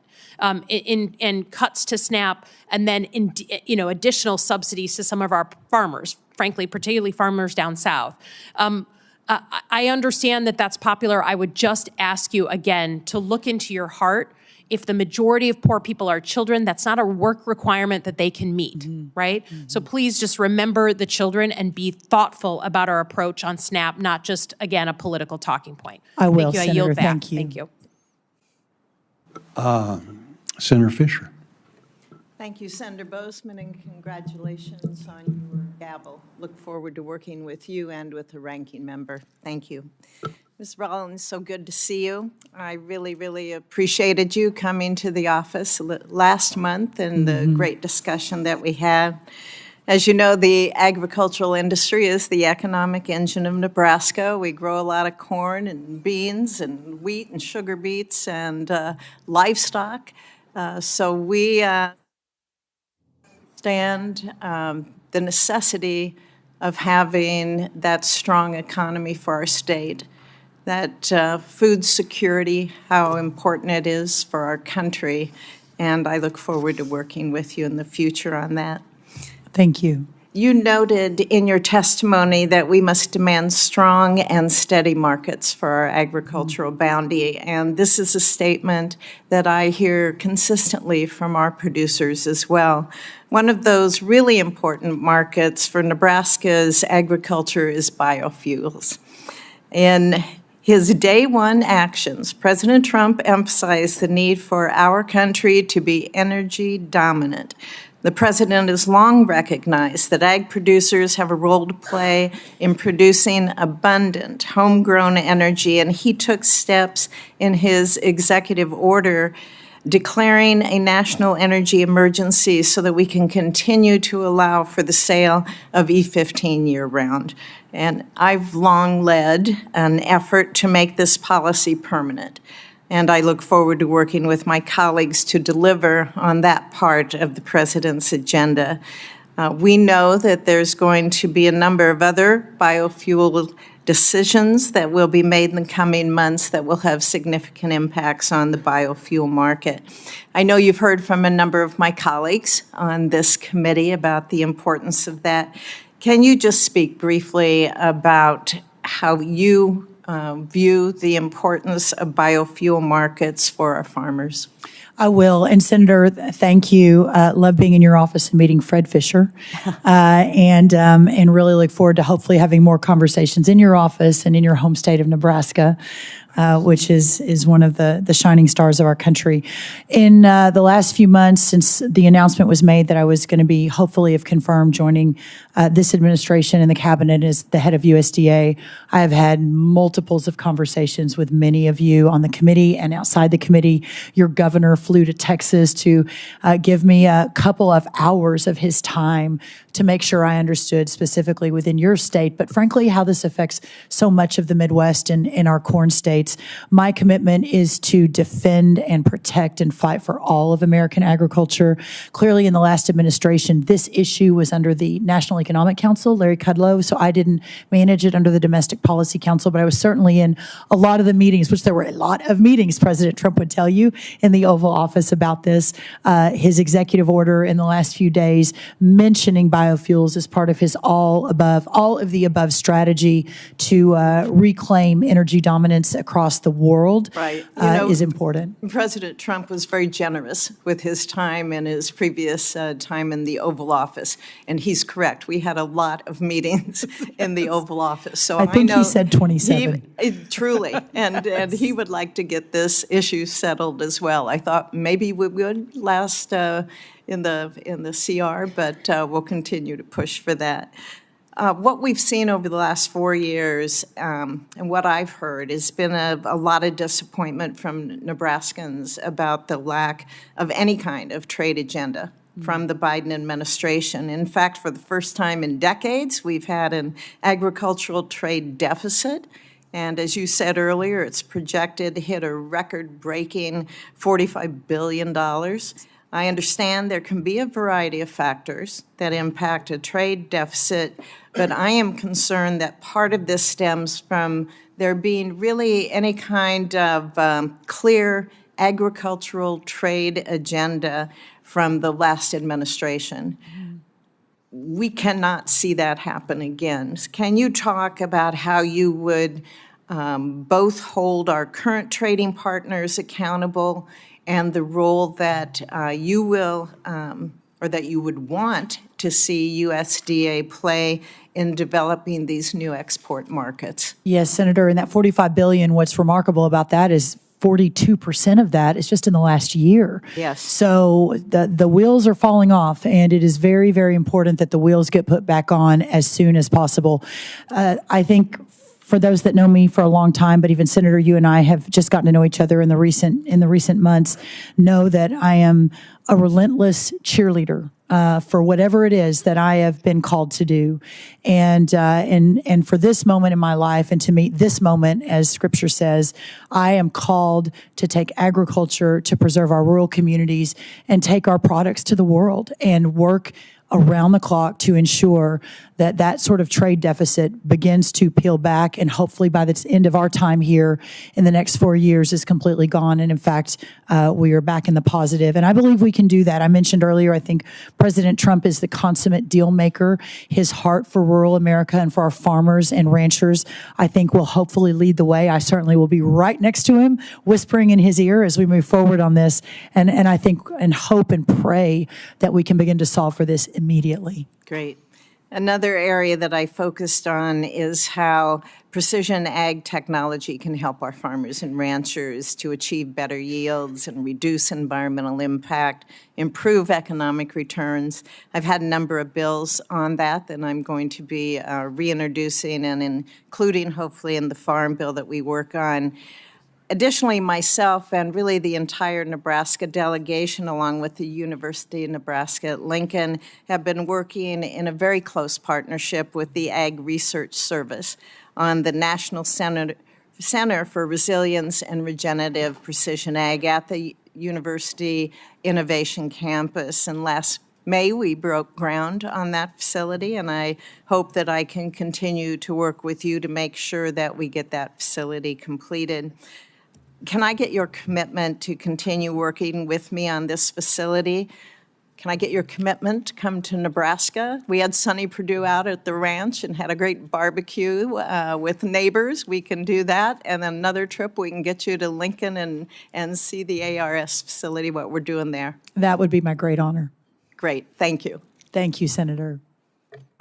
Senator Lujan. Thank you, Mr. Chairman. Representative, welcome to the committee, Representative Kerwin. I know that most folks have been recognizing you, but we just want to say welcome. I look forward to working with you in whatever capacity we can. My late father also served in the New Mexico legislature and very much appreciated some of those good projects that he had with some of the new family, if you will, the extended family of members from Texas I got to know as a young person. So welcome to the committee. Mrs. Rollins, thank you for being here. I very much appreciated the conversation that we had in the office as well.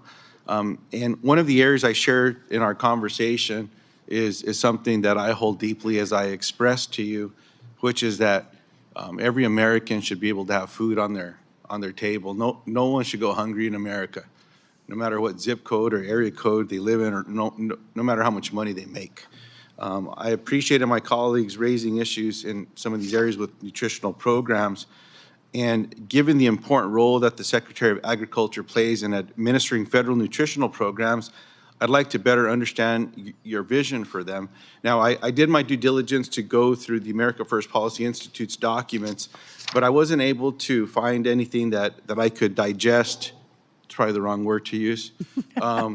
When it comes to addressing hunger in America. Yes. Do you agree that in America that, let me ask it this way. Do you believe that in an America that is truly great, that our children don't go hungry at night?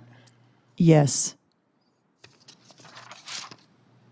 Updates to the Thrifty Food Plan in 2000 and 2021, a program that you'd have a lot of say over, lifted about 2.4 million SNAP participants, including 1 million children, out of poverty. That's good. It's not great yet because we haven't done it all, but it's a good start. Now, Ms. Rollins, yes or no, will you commit to opposing any cuts to SNAP that would prevent Americans, including millions of children, from putting food on their table? Senator, probably not surprising to you. I can't commit to that. Obviously, it is of utmost importance to me, and you and I discussed that we solve this, that it isn't just hunger, it's nutrition as well for so many of our children that don't have access to those programs.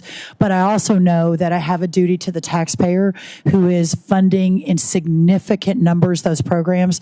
I sincerely believe, Senator, that working together and working with other members of this committee, it's important to Chairman Bozeman as well, that we can find a solution that may or may not end up in cuts. I don't know. That is something I need to spend more time on, research the data, meet with more people. I can't make that commitment to you today, but I can make the commitment to you for a lot of time, a lot of thought, a lot of conversation as we move down that road.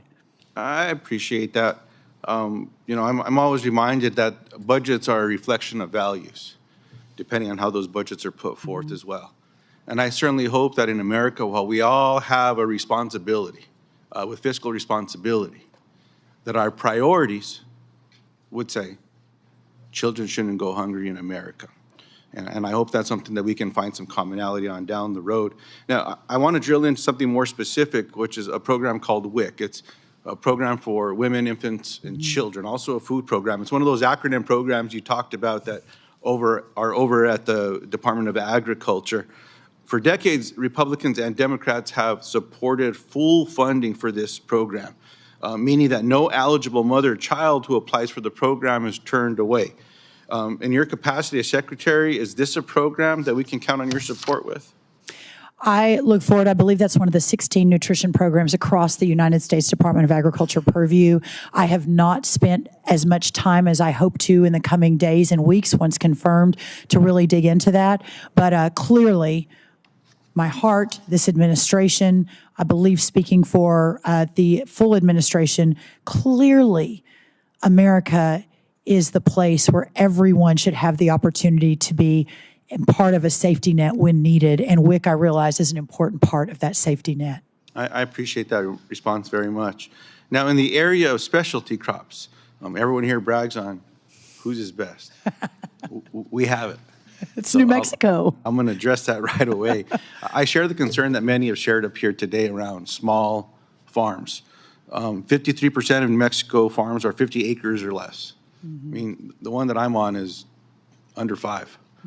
I'm concerned as well with what's been happening with small farms across America, whether it's water rights that are being gobbled up and taken off for something else, away from agricultural water rights, or who's buying them, or what they're turning into. It's one of the reasons I introduced a piece of legislation with Senator Moran that's a Farmer-to-Farmer Education Act. I will never forget a conversation I had with a grower back home where I was asking about USDA programs years back, and he said, well, we don't do so well qualifying for those programs and all the rest. And I said, well, you're doing okay. You're doing better than most. Tell me how. And he said, I had to learn how to farm USDA. Yeah. Maybe that works for some, but not for all. Yeah. I agree with everyone that's talked about the red tape that exists for some of these programs. We've got to find a better way. These are people that are spending time producing food, growing food. They shouldn't be stuck behind a desk trying to figure out what document needs to go here, what document needs to go there. We've got to find a better way. So I appreciate your commitment already in that particular area and your commitment to work with small farms. The other area that I raised in our meeting, and I actually just got off the phone with someone, so I apologize for excusing myself, but the Hermit's Peak Calf Canyon fire. This is a fire that started a few years ago that became the largest fire in the state of New Mexico's history. What surprises a lot of folks, and I appreciate my Republican and Democratic colleagues here for supporting me and helping to create a fund specific for this fire. Right. This fire started as a prescribed burn. My brother actually called in to try to burn our ditches and some things around our house. And you have to call the local fire department, is the way our permit works. And you call them up and you say, can I burn today? And they'll tell you, nope, no burning today. He got a no burn the day that they started this prescribed burn. Got out of control.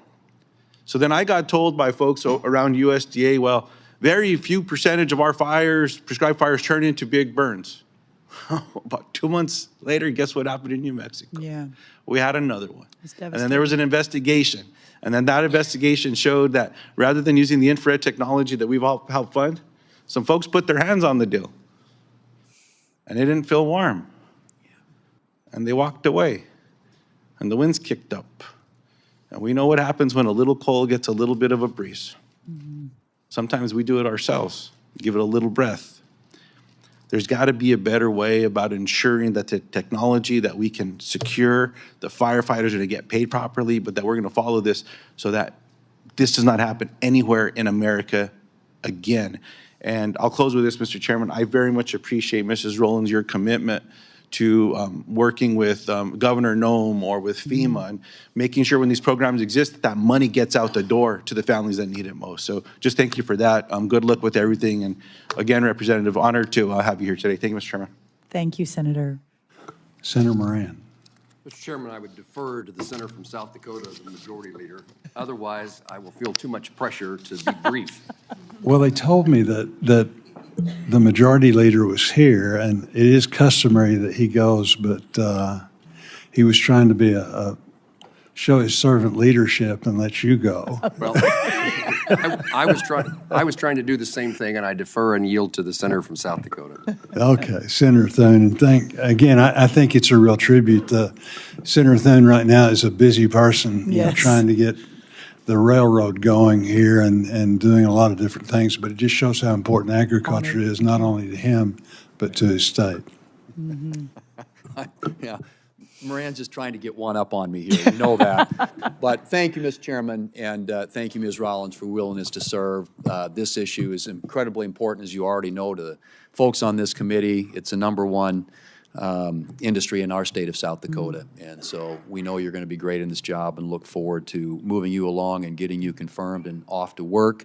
There are several things that need to be worked on. We have a record trade deficit in agriculture, which we've never seen that before. It's been one area of our economy that we've always had trade surpluses.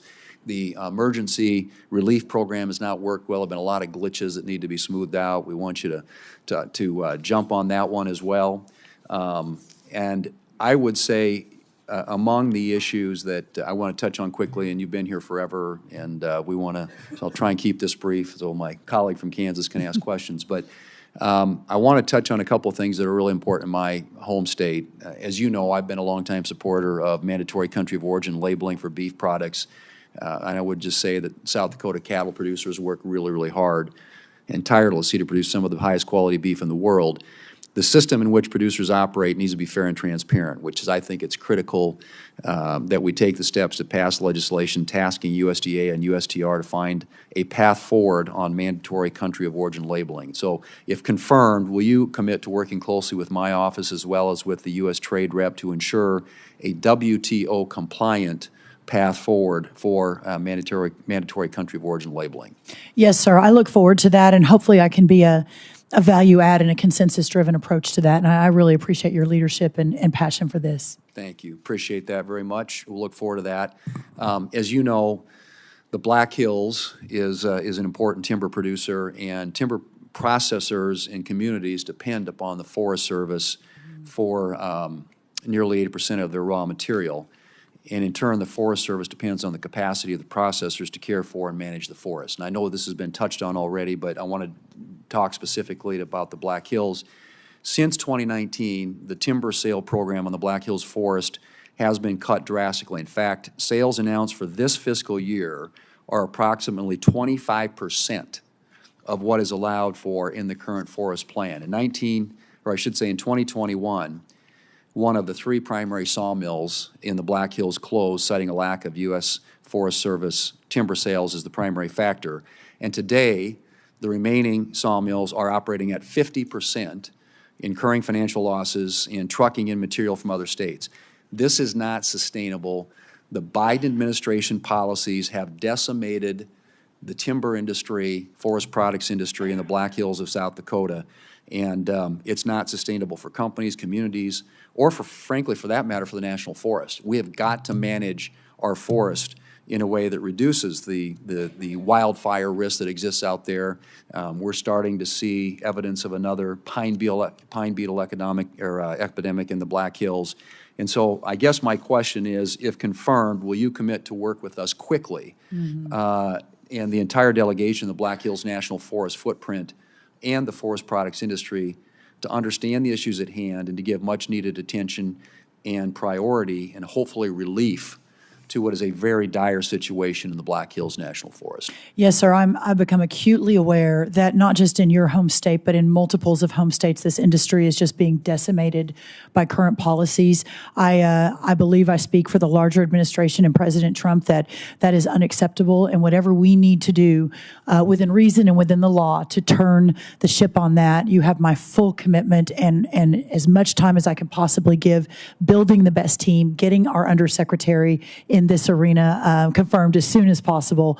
But we've already begun the path forward on that, and I really look forward to working with you ongoing and hopefully moving very quickly. Thank you. We'll work quickly to get you confirmed, and hopefully the people who will have direct responsibility for this. It is that urgent. I mean, this is an emergency. I can't tell you, people in the Black Hills and the jobs that go with it are really desperate. All right, finally, on the beginning farmers, it's challenging, I think, as you know, because of some of the barriers to entry to get into agriculture. And so making that easier, not harder, and less expensive, not more expensive, is something that we've really focused on. I've got a bill with Senator Klobuchar, which we can talk to you later about. But crop insurance has always been the foundation, the cornerstone of the safety net, and we've got other programs that we try to refine each time we do a farm bill. And this farm bill, which the chairman will lead us through, will be my fifth. And so as we do that, I would encourage you to work with us to find ways to strengthen and fortify the existing safety net programs and look at ways that we can provide incentives and encourage beginning farmers and young people who desire and aspire to become involved in production agriculture to be able to do so. Sir, I so thank you for that. The average age of the farmer in America is 58 years old. That is not sustainable. If we hope to revivify and restore our rural communities and go back to our family farms, we have to address this immediately. And whatever that looks like, whatever all of the wholesale approach could be or should be, I will be the biggest advocate, the biggest cheerleader. I'll be in the White House all the time talking about it, all across America, working with all of you to fix that. I think it's of dire importance for the future of our country. Great. Thank you, Ms. Rollins, and thank you again for your willingness to serve. Mr. Chairman, thank you. Thank you so much, Senator. Well, we're still on the first round. Senator Schiff's already gone, so Senator Moran. Chairman, thank you, and Senator Thune, thank you. I'm pleased to be a new member of the Senate Agriculture Committee, and it took a waiver that probably involved the majority leader's approval, so I'm pleased to now have that debt clear. Yes, you're all free. I'm all free. Ms. Rollins, thank you very much for the conversation we had in the office. Thank you for your interest in serving. I want to run through, I hope, maybe 5 things that I want to talk about briefly, some of which we did talk in person. But first of all, it's been described here the dangerous and dramatic circumstances that farmers and ranchers find themselves in across the country. It's certainly true in Kansas. We have the same difficulties that everybody else has across the country with high input costs and low commodity prices. But I would add that almost 80% of the counties in Kansas are in a drought circumstance. And so you add to the problems that we can't grow a crop is dramatic. This is the least amount of wheat harvested in Kansas since 1961. And so there are significant challenges. It highlights what Senator Thune said about the importance of our risk management program, crop insurance, and it is perhaps as important as anything else that we will do. But our failure to pass a farm bill, and one of the reasons that I'm excited about to be on the Senate Agriculture Committee is this really does have to be our shot at getting the farm bill done. I can't imagine there can be another excuse, and we'll have an administration that's cheering us on, and Senator Bozeman and Senator Klobuchar are 2 people I think that we'll see work together, and I pledge to do my part to accomplish that. But as a result of no farm bill and all these other problems, we passed disaster assistance, economic and natural disaster. I just want to again remind you the timeliness. Our farmers are going to their bankers, have been to their bankers. There is not time for a farmer to have to wait to see what the consequences were. If we could predict, if you at USDA could tell farmers how the program is going to be administered, even before the checks are determined, that would be very valuable as they put it into their planning process, helpful to them and helpful to their banker. But I would remind you that in my view, and I think my colleagues, certainly my farmers at home, the way that disaster assistance was implemented in 2022 did not help the farmers who suffered the greatest losses. So the way that your predecessor implemented the disaster payments was very damaging, very discouraging, very disappointing. And we would ask you to do so to implement as the payments were determined in the 2018-2019 crop years. USDA dispersed the way that, and in addition to asking that question, you would also be complying with congressional law and intent. We worked hard to make clear that whoever the Secretary of Agriculture was in whatever administration, they couldn't go back and do it the way that provided almost very little disaster assistance. So that's number one, and if you happen to tell me yes. I would, yes, and since we have Senator Thune still here, the quicker we can get our undersecretary approved in that lane, the quicker we will be able to move. Obviously, my confirmation as well, if approved, and I'll be honored. But we have already begun putting the team together that did this work under the President Trump first administration. Hopefully, my thought was that we won't have to reinvent the wheel. We can immediately begin moving. So that is my commitment, and again, I'll work all hours to ensure that that happens. Thank you for that answer. I also want to again highlight a few words that I mentioned in our conversation in the office. The National Bio and Agro Defense Facility. Yes, sir. So in Manhattan, Kansas, near Kansas State University, is this national center created as a result of the fear of an introduction of some entity, something into our food supply system that would be a terrorist act, and did we have the capability scientifically to respond? And that facility is a $1.5 billion facility. It employs 400 people, and it has greater potential than what has been developed between the Department of Homeland Security and the Department of Agriculture. And it has been transferred to USDA. It's your responsibility. And I would like if you could give me a point person now or a few days from now in which could become my point person on the National Bio-Agro-Science Facility. Yes, sir. I can't do it right at this moment, but I will absolutely get that to you as soon as I have the ability to do that. I don't know if I have to wait to be confirmed. If I don't, you will get that right away. If I do, hopefully that will come upon confirmation very soon. It seems to me that we should be working for your fast confirmation. That seems like a really good idea. Talked about. Let me highlight NIFA and ERS. So the Trump administration in the past decided that they wanted to help put departments, agencies, federal employees across the country, not totally centered here in Washington, D.C., the nation's capital. And NIFA and ERS agencies were moved to Kansas City.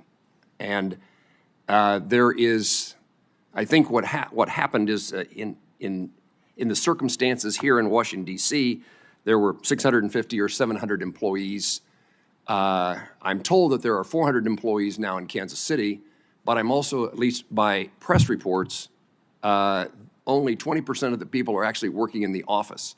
So if we want to have the kind of consequence in reviving rural America, other places in the country, this is certainly a Kansas issue, but it's a Kansas, Missouri, Nebraska, Iowa, where sometimes our farm kids can't get a job back on the farm, can't return to the family farm, but they want to work in agriculture, or it's a spouse of somebody who's on the farm. And having those agencies and their employees in places like Kansas and Missouri and Iowa and Nebraska creates opportunities that would not otherwise exist. And so, in my view, the purpose of the move was defeated in the reality of telling people, well, you stay in D.C. and work from home. And that fits in with what a conversation that a number of us had about actually getting USDA and other federal employees back in the office. I 100% agree with you. I am extremely excited to get our workforce back into the office, whether it's here in Washington or out across the country. I think that in the business that we are in at USDA, a customer business, and being available for our customers, whether that is up in Senator Welch's Vermont or my Texas or wherever it is, your Kansas, that we have people in the office. So that will be a very big priority of mine. Thank you. I'm involved in SAF, Renewable Aviation Fuel. We have introduced legislation, Farm to Fly. It has been made a part of the draft of both the House and Senate farm bills. And I would just ask your awareness that there's an opportunity for agriculture across the country as we begin to fuel the aviation industry. In Kansas, the air capital of the world, along with an agricultural center, has a great potential, but this is a potential for all farmers. As we talk about how to make sure if we've lost a market due to a tariff or as they struggle, we need every market we can get. And this is, it also requires a good definition from 45Z in the Treasury Department, which you've said you will advocate for. Finally, we have an ARS center, a research center in Manhattan, Kansas. The University of Kansas State University has a tremendous amount of agricultural research. And we would like to see cooperation between the two, including potentially the co-location of their work. The facilities for ARS are nothing that they should be. There's a lot of work that needs to be done, and there's a number of us including the chairman of the committee, who are members of the Appropriations Committee for the Department of Agriculture, and we want to help you get better facilities, and I would just like to highlight the need for cooperation. If we're going to build a better or expand a facility, can we do it in conjunction with the local university and get the bigger bang for the buck? I encourage that discussion, obviously, as a proud agriculture degree from Texas A&M, and I'm still very close with the leadership there. In fact, our vice chancellor was hoping to be here today, but ended up having to give a speech to some livestock producers. I really look forward. My heart is with a lot of these universities, with all of our land grants across the country. That was a very fine answer. I like the response, except there was something you should have said about the importance of other land grant universities. For example, Kansas State. For example, Kansas State, Senator. Yes. No, Thank you. I appreciate that, and I'm excited to continue that work with you. And let me tell Mrs. Kerwin, thank you for raising a great daughter. Oh, thank you, sir. So, Senator Schiff, 5 minutes. We're going to do 5-minute rounds now. Thank you, Mr. Chairman. Ms. Rollins, right now, farm workers in Ventura County are picking strawberries in a brown haze, smoke from the fires. It's a surreal scene to look at images of working in those conditions. These are just some of the difficult conditions that farm workers are often in. They're working in 100-degree heat. They're working in the cold. They're some of the hardest working people I've ever met. And I want to raise the issue of the impact that mass deportations would have on them. First and foremost, on people who are working so hard to put food on our table, and just the, to me, grave injustice of deporting people who are doing such vital work to feed us. There's also the impact on their families. Many of them have children who are U.S. citizens and will be U.S. citizens. And so it would have the effect of splitting up their families. And even if we set that aside, which we shouldn't, it's estimated that perhaps half of California's farm workforce is undocumented. So my question is, how are you supposed to farm? How are farmers in California supposed to survive if there are truly mass deportations in which half of the workforce is sent out of the country? How Americans don't want to do that work. It's frankly just too backbreaking. So who's going to work the farms? Senator, I know we talked about this in your office and had a productive, perhaps agreed to disagree, but still productive conversation, and I so appreciate that. We've talked about this within this committee in the last 3 or 4 hours as well. President Trump ran and was overwhelmingly elected on the priority of border security and mass deportation. He is, and his team are, I'm assuming, currently putting in place the plans to begin that process, of course, first with those who have committed criminal offenses once they have been here. The American people have asked for a secure border and a system where they do not have to be concerned with the millions and millions that crossed here illegally and brought a lot of strife and unsafe communities to America. And I know this is not the committee where we discuss this, and I know you probably, the last thing you want to do is get into a debate right now over it, because I sure don't want to. But let me answer your question. I will work around the clock with our new labor secretary, if she's confirmed, Lori Chavez DeRimmer. There is obviously, I think everyone would agree, H-2A important changes that need to be made to recognize within the agriculture community the importance of a strong labor force. Well, I still want to get back to my question, though. If they're gone, who's going to do that work? Well, sir, we don't know, first of all, whether who they are, right? I mean, we all throw numbers around like 40%, 50%, 60%. The answer is we just don't know.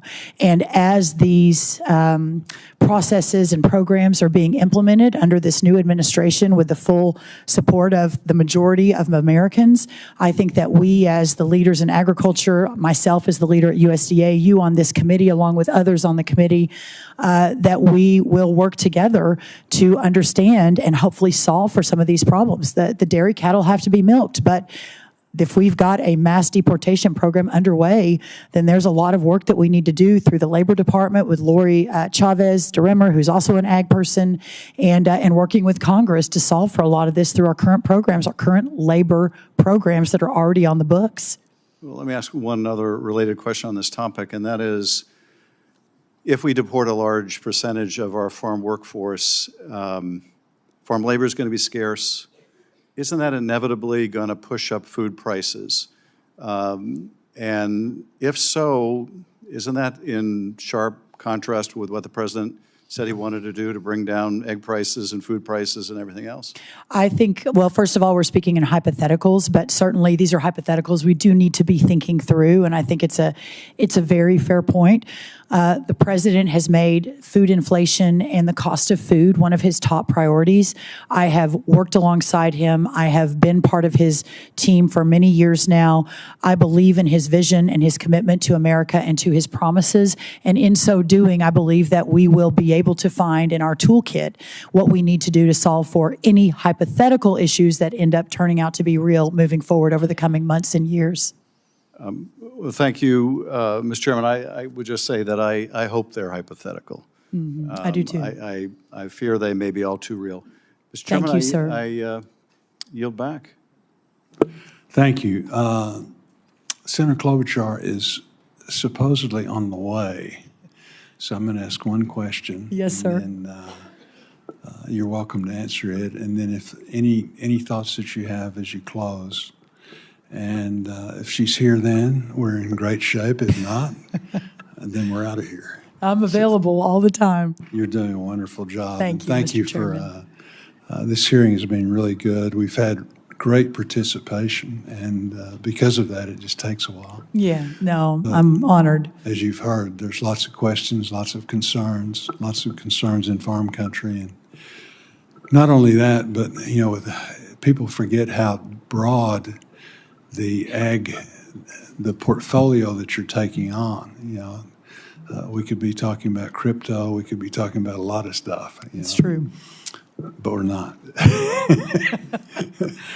But let me just ask you one thing about that I don't think has come up is the fact that America's producers depend on USDA's voluntary, locally led conservation programs and conservation technical assistance to implement the most effective conservation practices that meet their operations' unique resource concerns. Unfortunately, in recent years, the focus has identified a lot of other things that may be a top-down approach of pushing, prioritizing carbon sequestration, related activities over water quality, erosion control, and drought mitigation.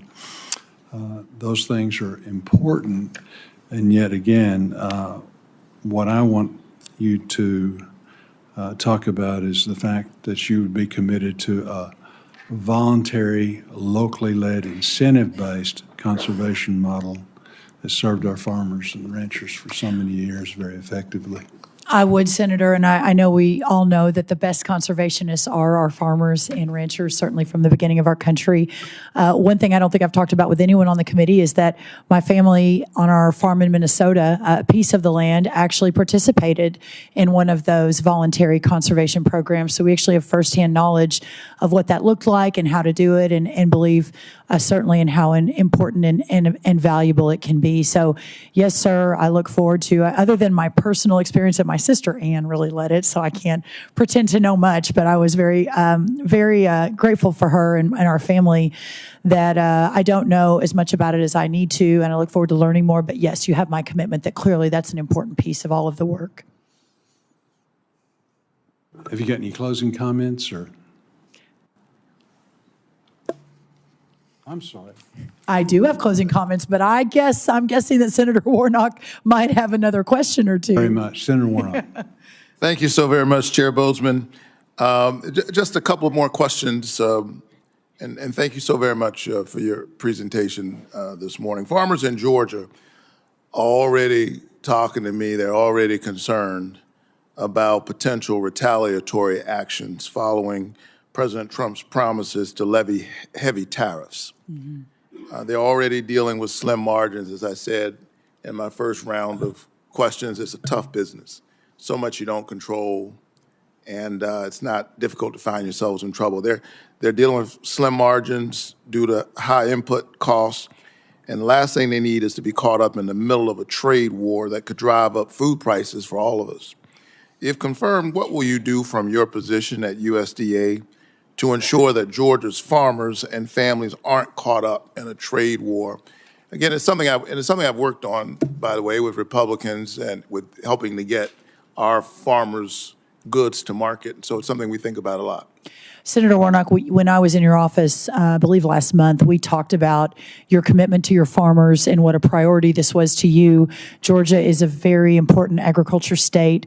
So, you know, you're obviously pastoring a church and in the United States Senate, but I was impressed at your commitment to your ag community in your state and look forward to continuing to work with you.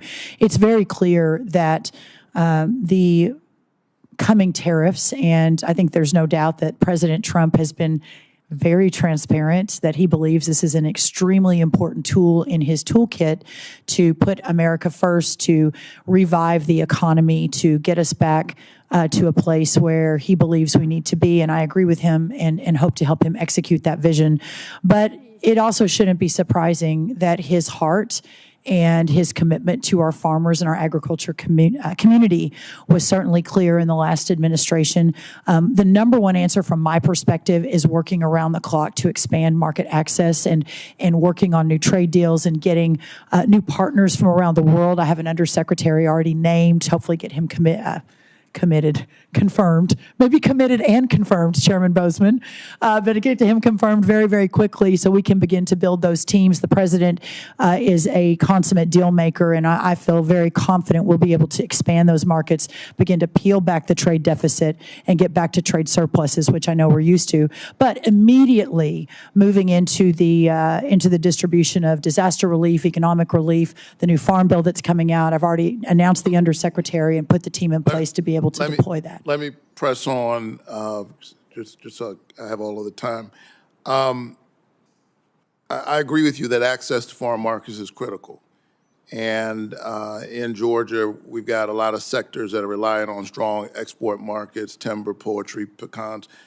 Are you concerned that isolationist trade practices may harm our farmers' ability to access these foreign markets? I have full confidence in President Trump's ability to lead us on this, and hopefully he and many of you have confidence in my ability to help from the ag perspective. All right. I look forward to continuing to engage you on this if you're confirmed. Absolutely. USDA has a long documented and unfortunate history of racial discrimination, even recent history. I was proud to have secured funding in the Inflation Reduction Act to provide financial assistance to farmers who had previously experienced discrimination at the hands of their USDA farm lending programs. This was a meaningful step in rebuilding trust. However, USDA still has a lot of work to do, and this will only be more difficult following the new administration's executive order aimed at rolling back all of this progress. I was proud Congress passed my legislation in 2021 to require USDA to create an equity commission. And the commission's final report provides an excellent roadmap for continuing this work. Chair Bozeman, without objection, I would like to enter the USDA's 2024 equity report into the record.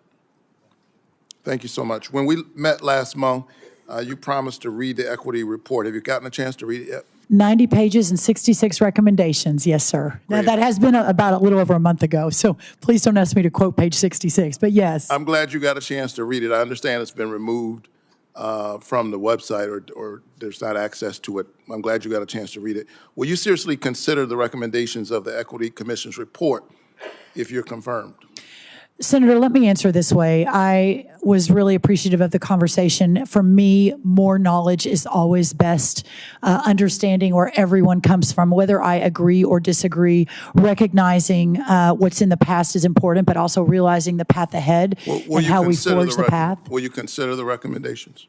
Sir, I will consider anything that's on the table. I think that's only fair. But I also, President Trump won on the concept of removing the diversity, equity, and inclusion, making sure that we are basing our decisions on merit, and I obviously support that 100% as well.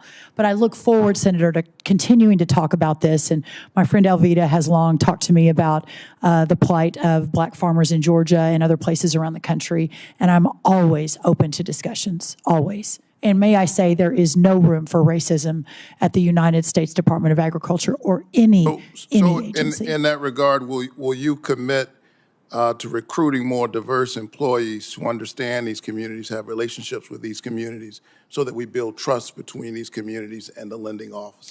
Sir, my commitment is to recruit the best workforce in the history of the United States Department of Agriculture, period, full stop. I believe that will include many members of all different corners of our country.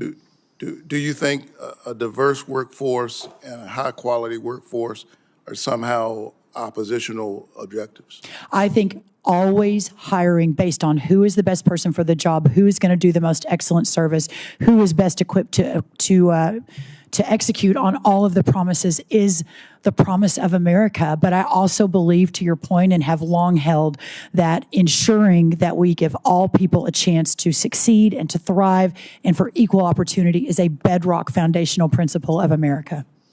On that, you and I agree. Thank you so very much. Thank you, Senator. Senator Klobuchar. Thank you very much, Senator Bozeman, and I'm hoping these will be your last 3 questions. Your family looks like they might want a break for lunch, but they've been very good back there. I just want you to know that. How have the teenagers been? Yeah, they're good. Just I haven't been able to look at them, so they haven't gotten any looks from me, so hopefully they've been good. According to recent reports, House Republicans already eyeing nearly $300 billion in cuts to the SNAP program, roughly 30% cut. Now, that's just reports. So, and I think you've heard from some of my colleagues about how this is such an issue in rural America. And in my state, as Senator Smith pointed out, our actual hunger rate is higher in rural than it is in the metropolitan areas. What kind of an impact do you think a $300 billion cut would have to SNAP, and if confirmed, will you commit to supporting robust funding for USDA's nutrition program? Senator, thank you. My commitment will always be to ensuring that these programs are effective and efficient, and I think I spoke from the heart, and I mean this sincerely, the importance of our leadership as a bipartisan body to ensure that those with the least among us are ably supported and don't go hungry. This is the United States of America. I don't yet know what the numbers look like. I need to really dig down, but my commitment to you is that we will talk about this until the very last minute. I will always be open to you, and that I look forward to ensuring that we're able to do what the original and core tenets of that program are called to do. And I'll follow up on this in a written question, but I do want to know if you believe SNAP benefits should be calculated based on current food costs. Well, I will say that obviously current food costs, the importance of the inputs into the program and understanding where the market is will always be a priority. Okay. Congress made significant investments in climate-smart agriculture through the Inflation Reduction Act, giving more farmers access to popular conservation programs. So we had a situation where a bunch of the farm groups actually were supportive of this part of the IRA. I've always led bipartisan legislation on conservation, working with our hunting and fishing groups. One of the bills I have has been with Senator Thune, based on voluntary conservation program participation. A recent executive order issued just, of course, in the last 2 days to pause disbursements from the Inflation Reduction Act would put some of these plans that I mentioned, CRP plans and the like, in jeopardy. What is your understanding of the impact of these executive orders, and will these orders to slow IRA disbursements impact farmers looking to use voluntary conservation programs? My commitment is to obviously understand exactly what the target and the goal of that executive order is. I have not been read in on that yet, but I will be. And then ensuring that that aligns with what is stated in that executive order. Again, the President Trump and our administration's heart is with the rural communities and the agriculture communities and ensuring that there's full understanding and data to support what this will do. Of course, not surprisingly, Senator Klobuchar, I think the president has been very clear on his priorities on climate programs and whether taxpayer dollars should be supporting those. So the robust conversation I think that we will have is to follow, and I look forward to that. And you have my commitment that I'm always available to discuss that and to represent ag interests where appropriate in those discussions with the White House. Okay, thank you. And also just wanted to thank you for your commitment to the next generation of farmers and ranchers. As you know, the average age is, well, not quite as old as the U.S. Senate, but it has been creeping up, and we need new people to go into agriculture. And I hope just with your background and your FAA involvement and the like, I think that would be among your many priorities, would be a really smart thing to go around and talk about. And I know there's plenty of people on our side of the aisle that would join you in that focus. So thank you. Thank you, Senator. I want to thank Mrs. Rollins for appearing before the committee today, and also like to thank Ranking Member Klobuchar and all the members of the committee for the great participation that we had today. The ranking member and I have agreed that questions for the record are due by 6 p.m. tomorrow. This concludes today's hearing. Thank you so much. Thank you. What an honor to be here. Thank you. Thank you.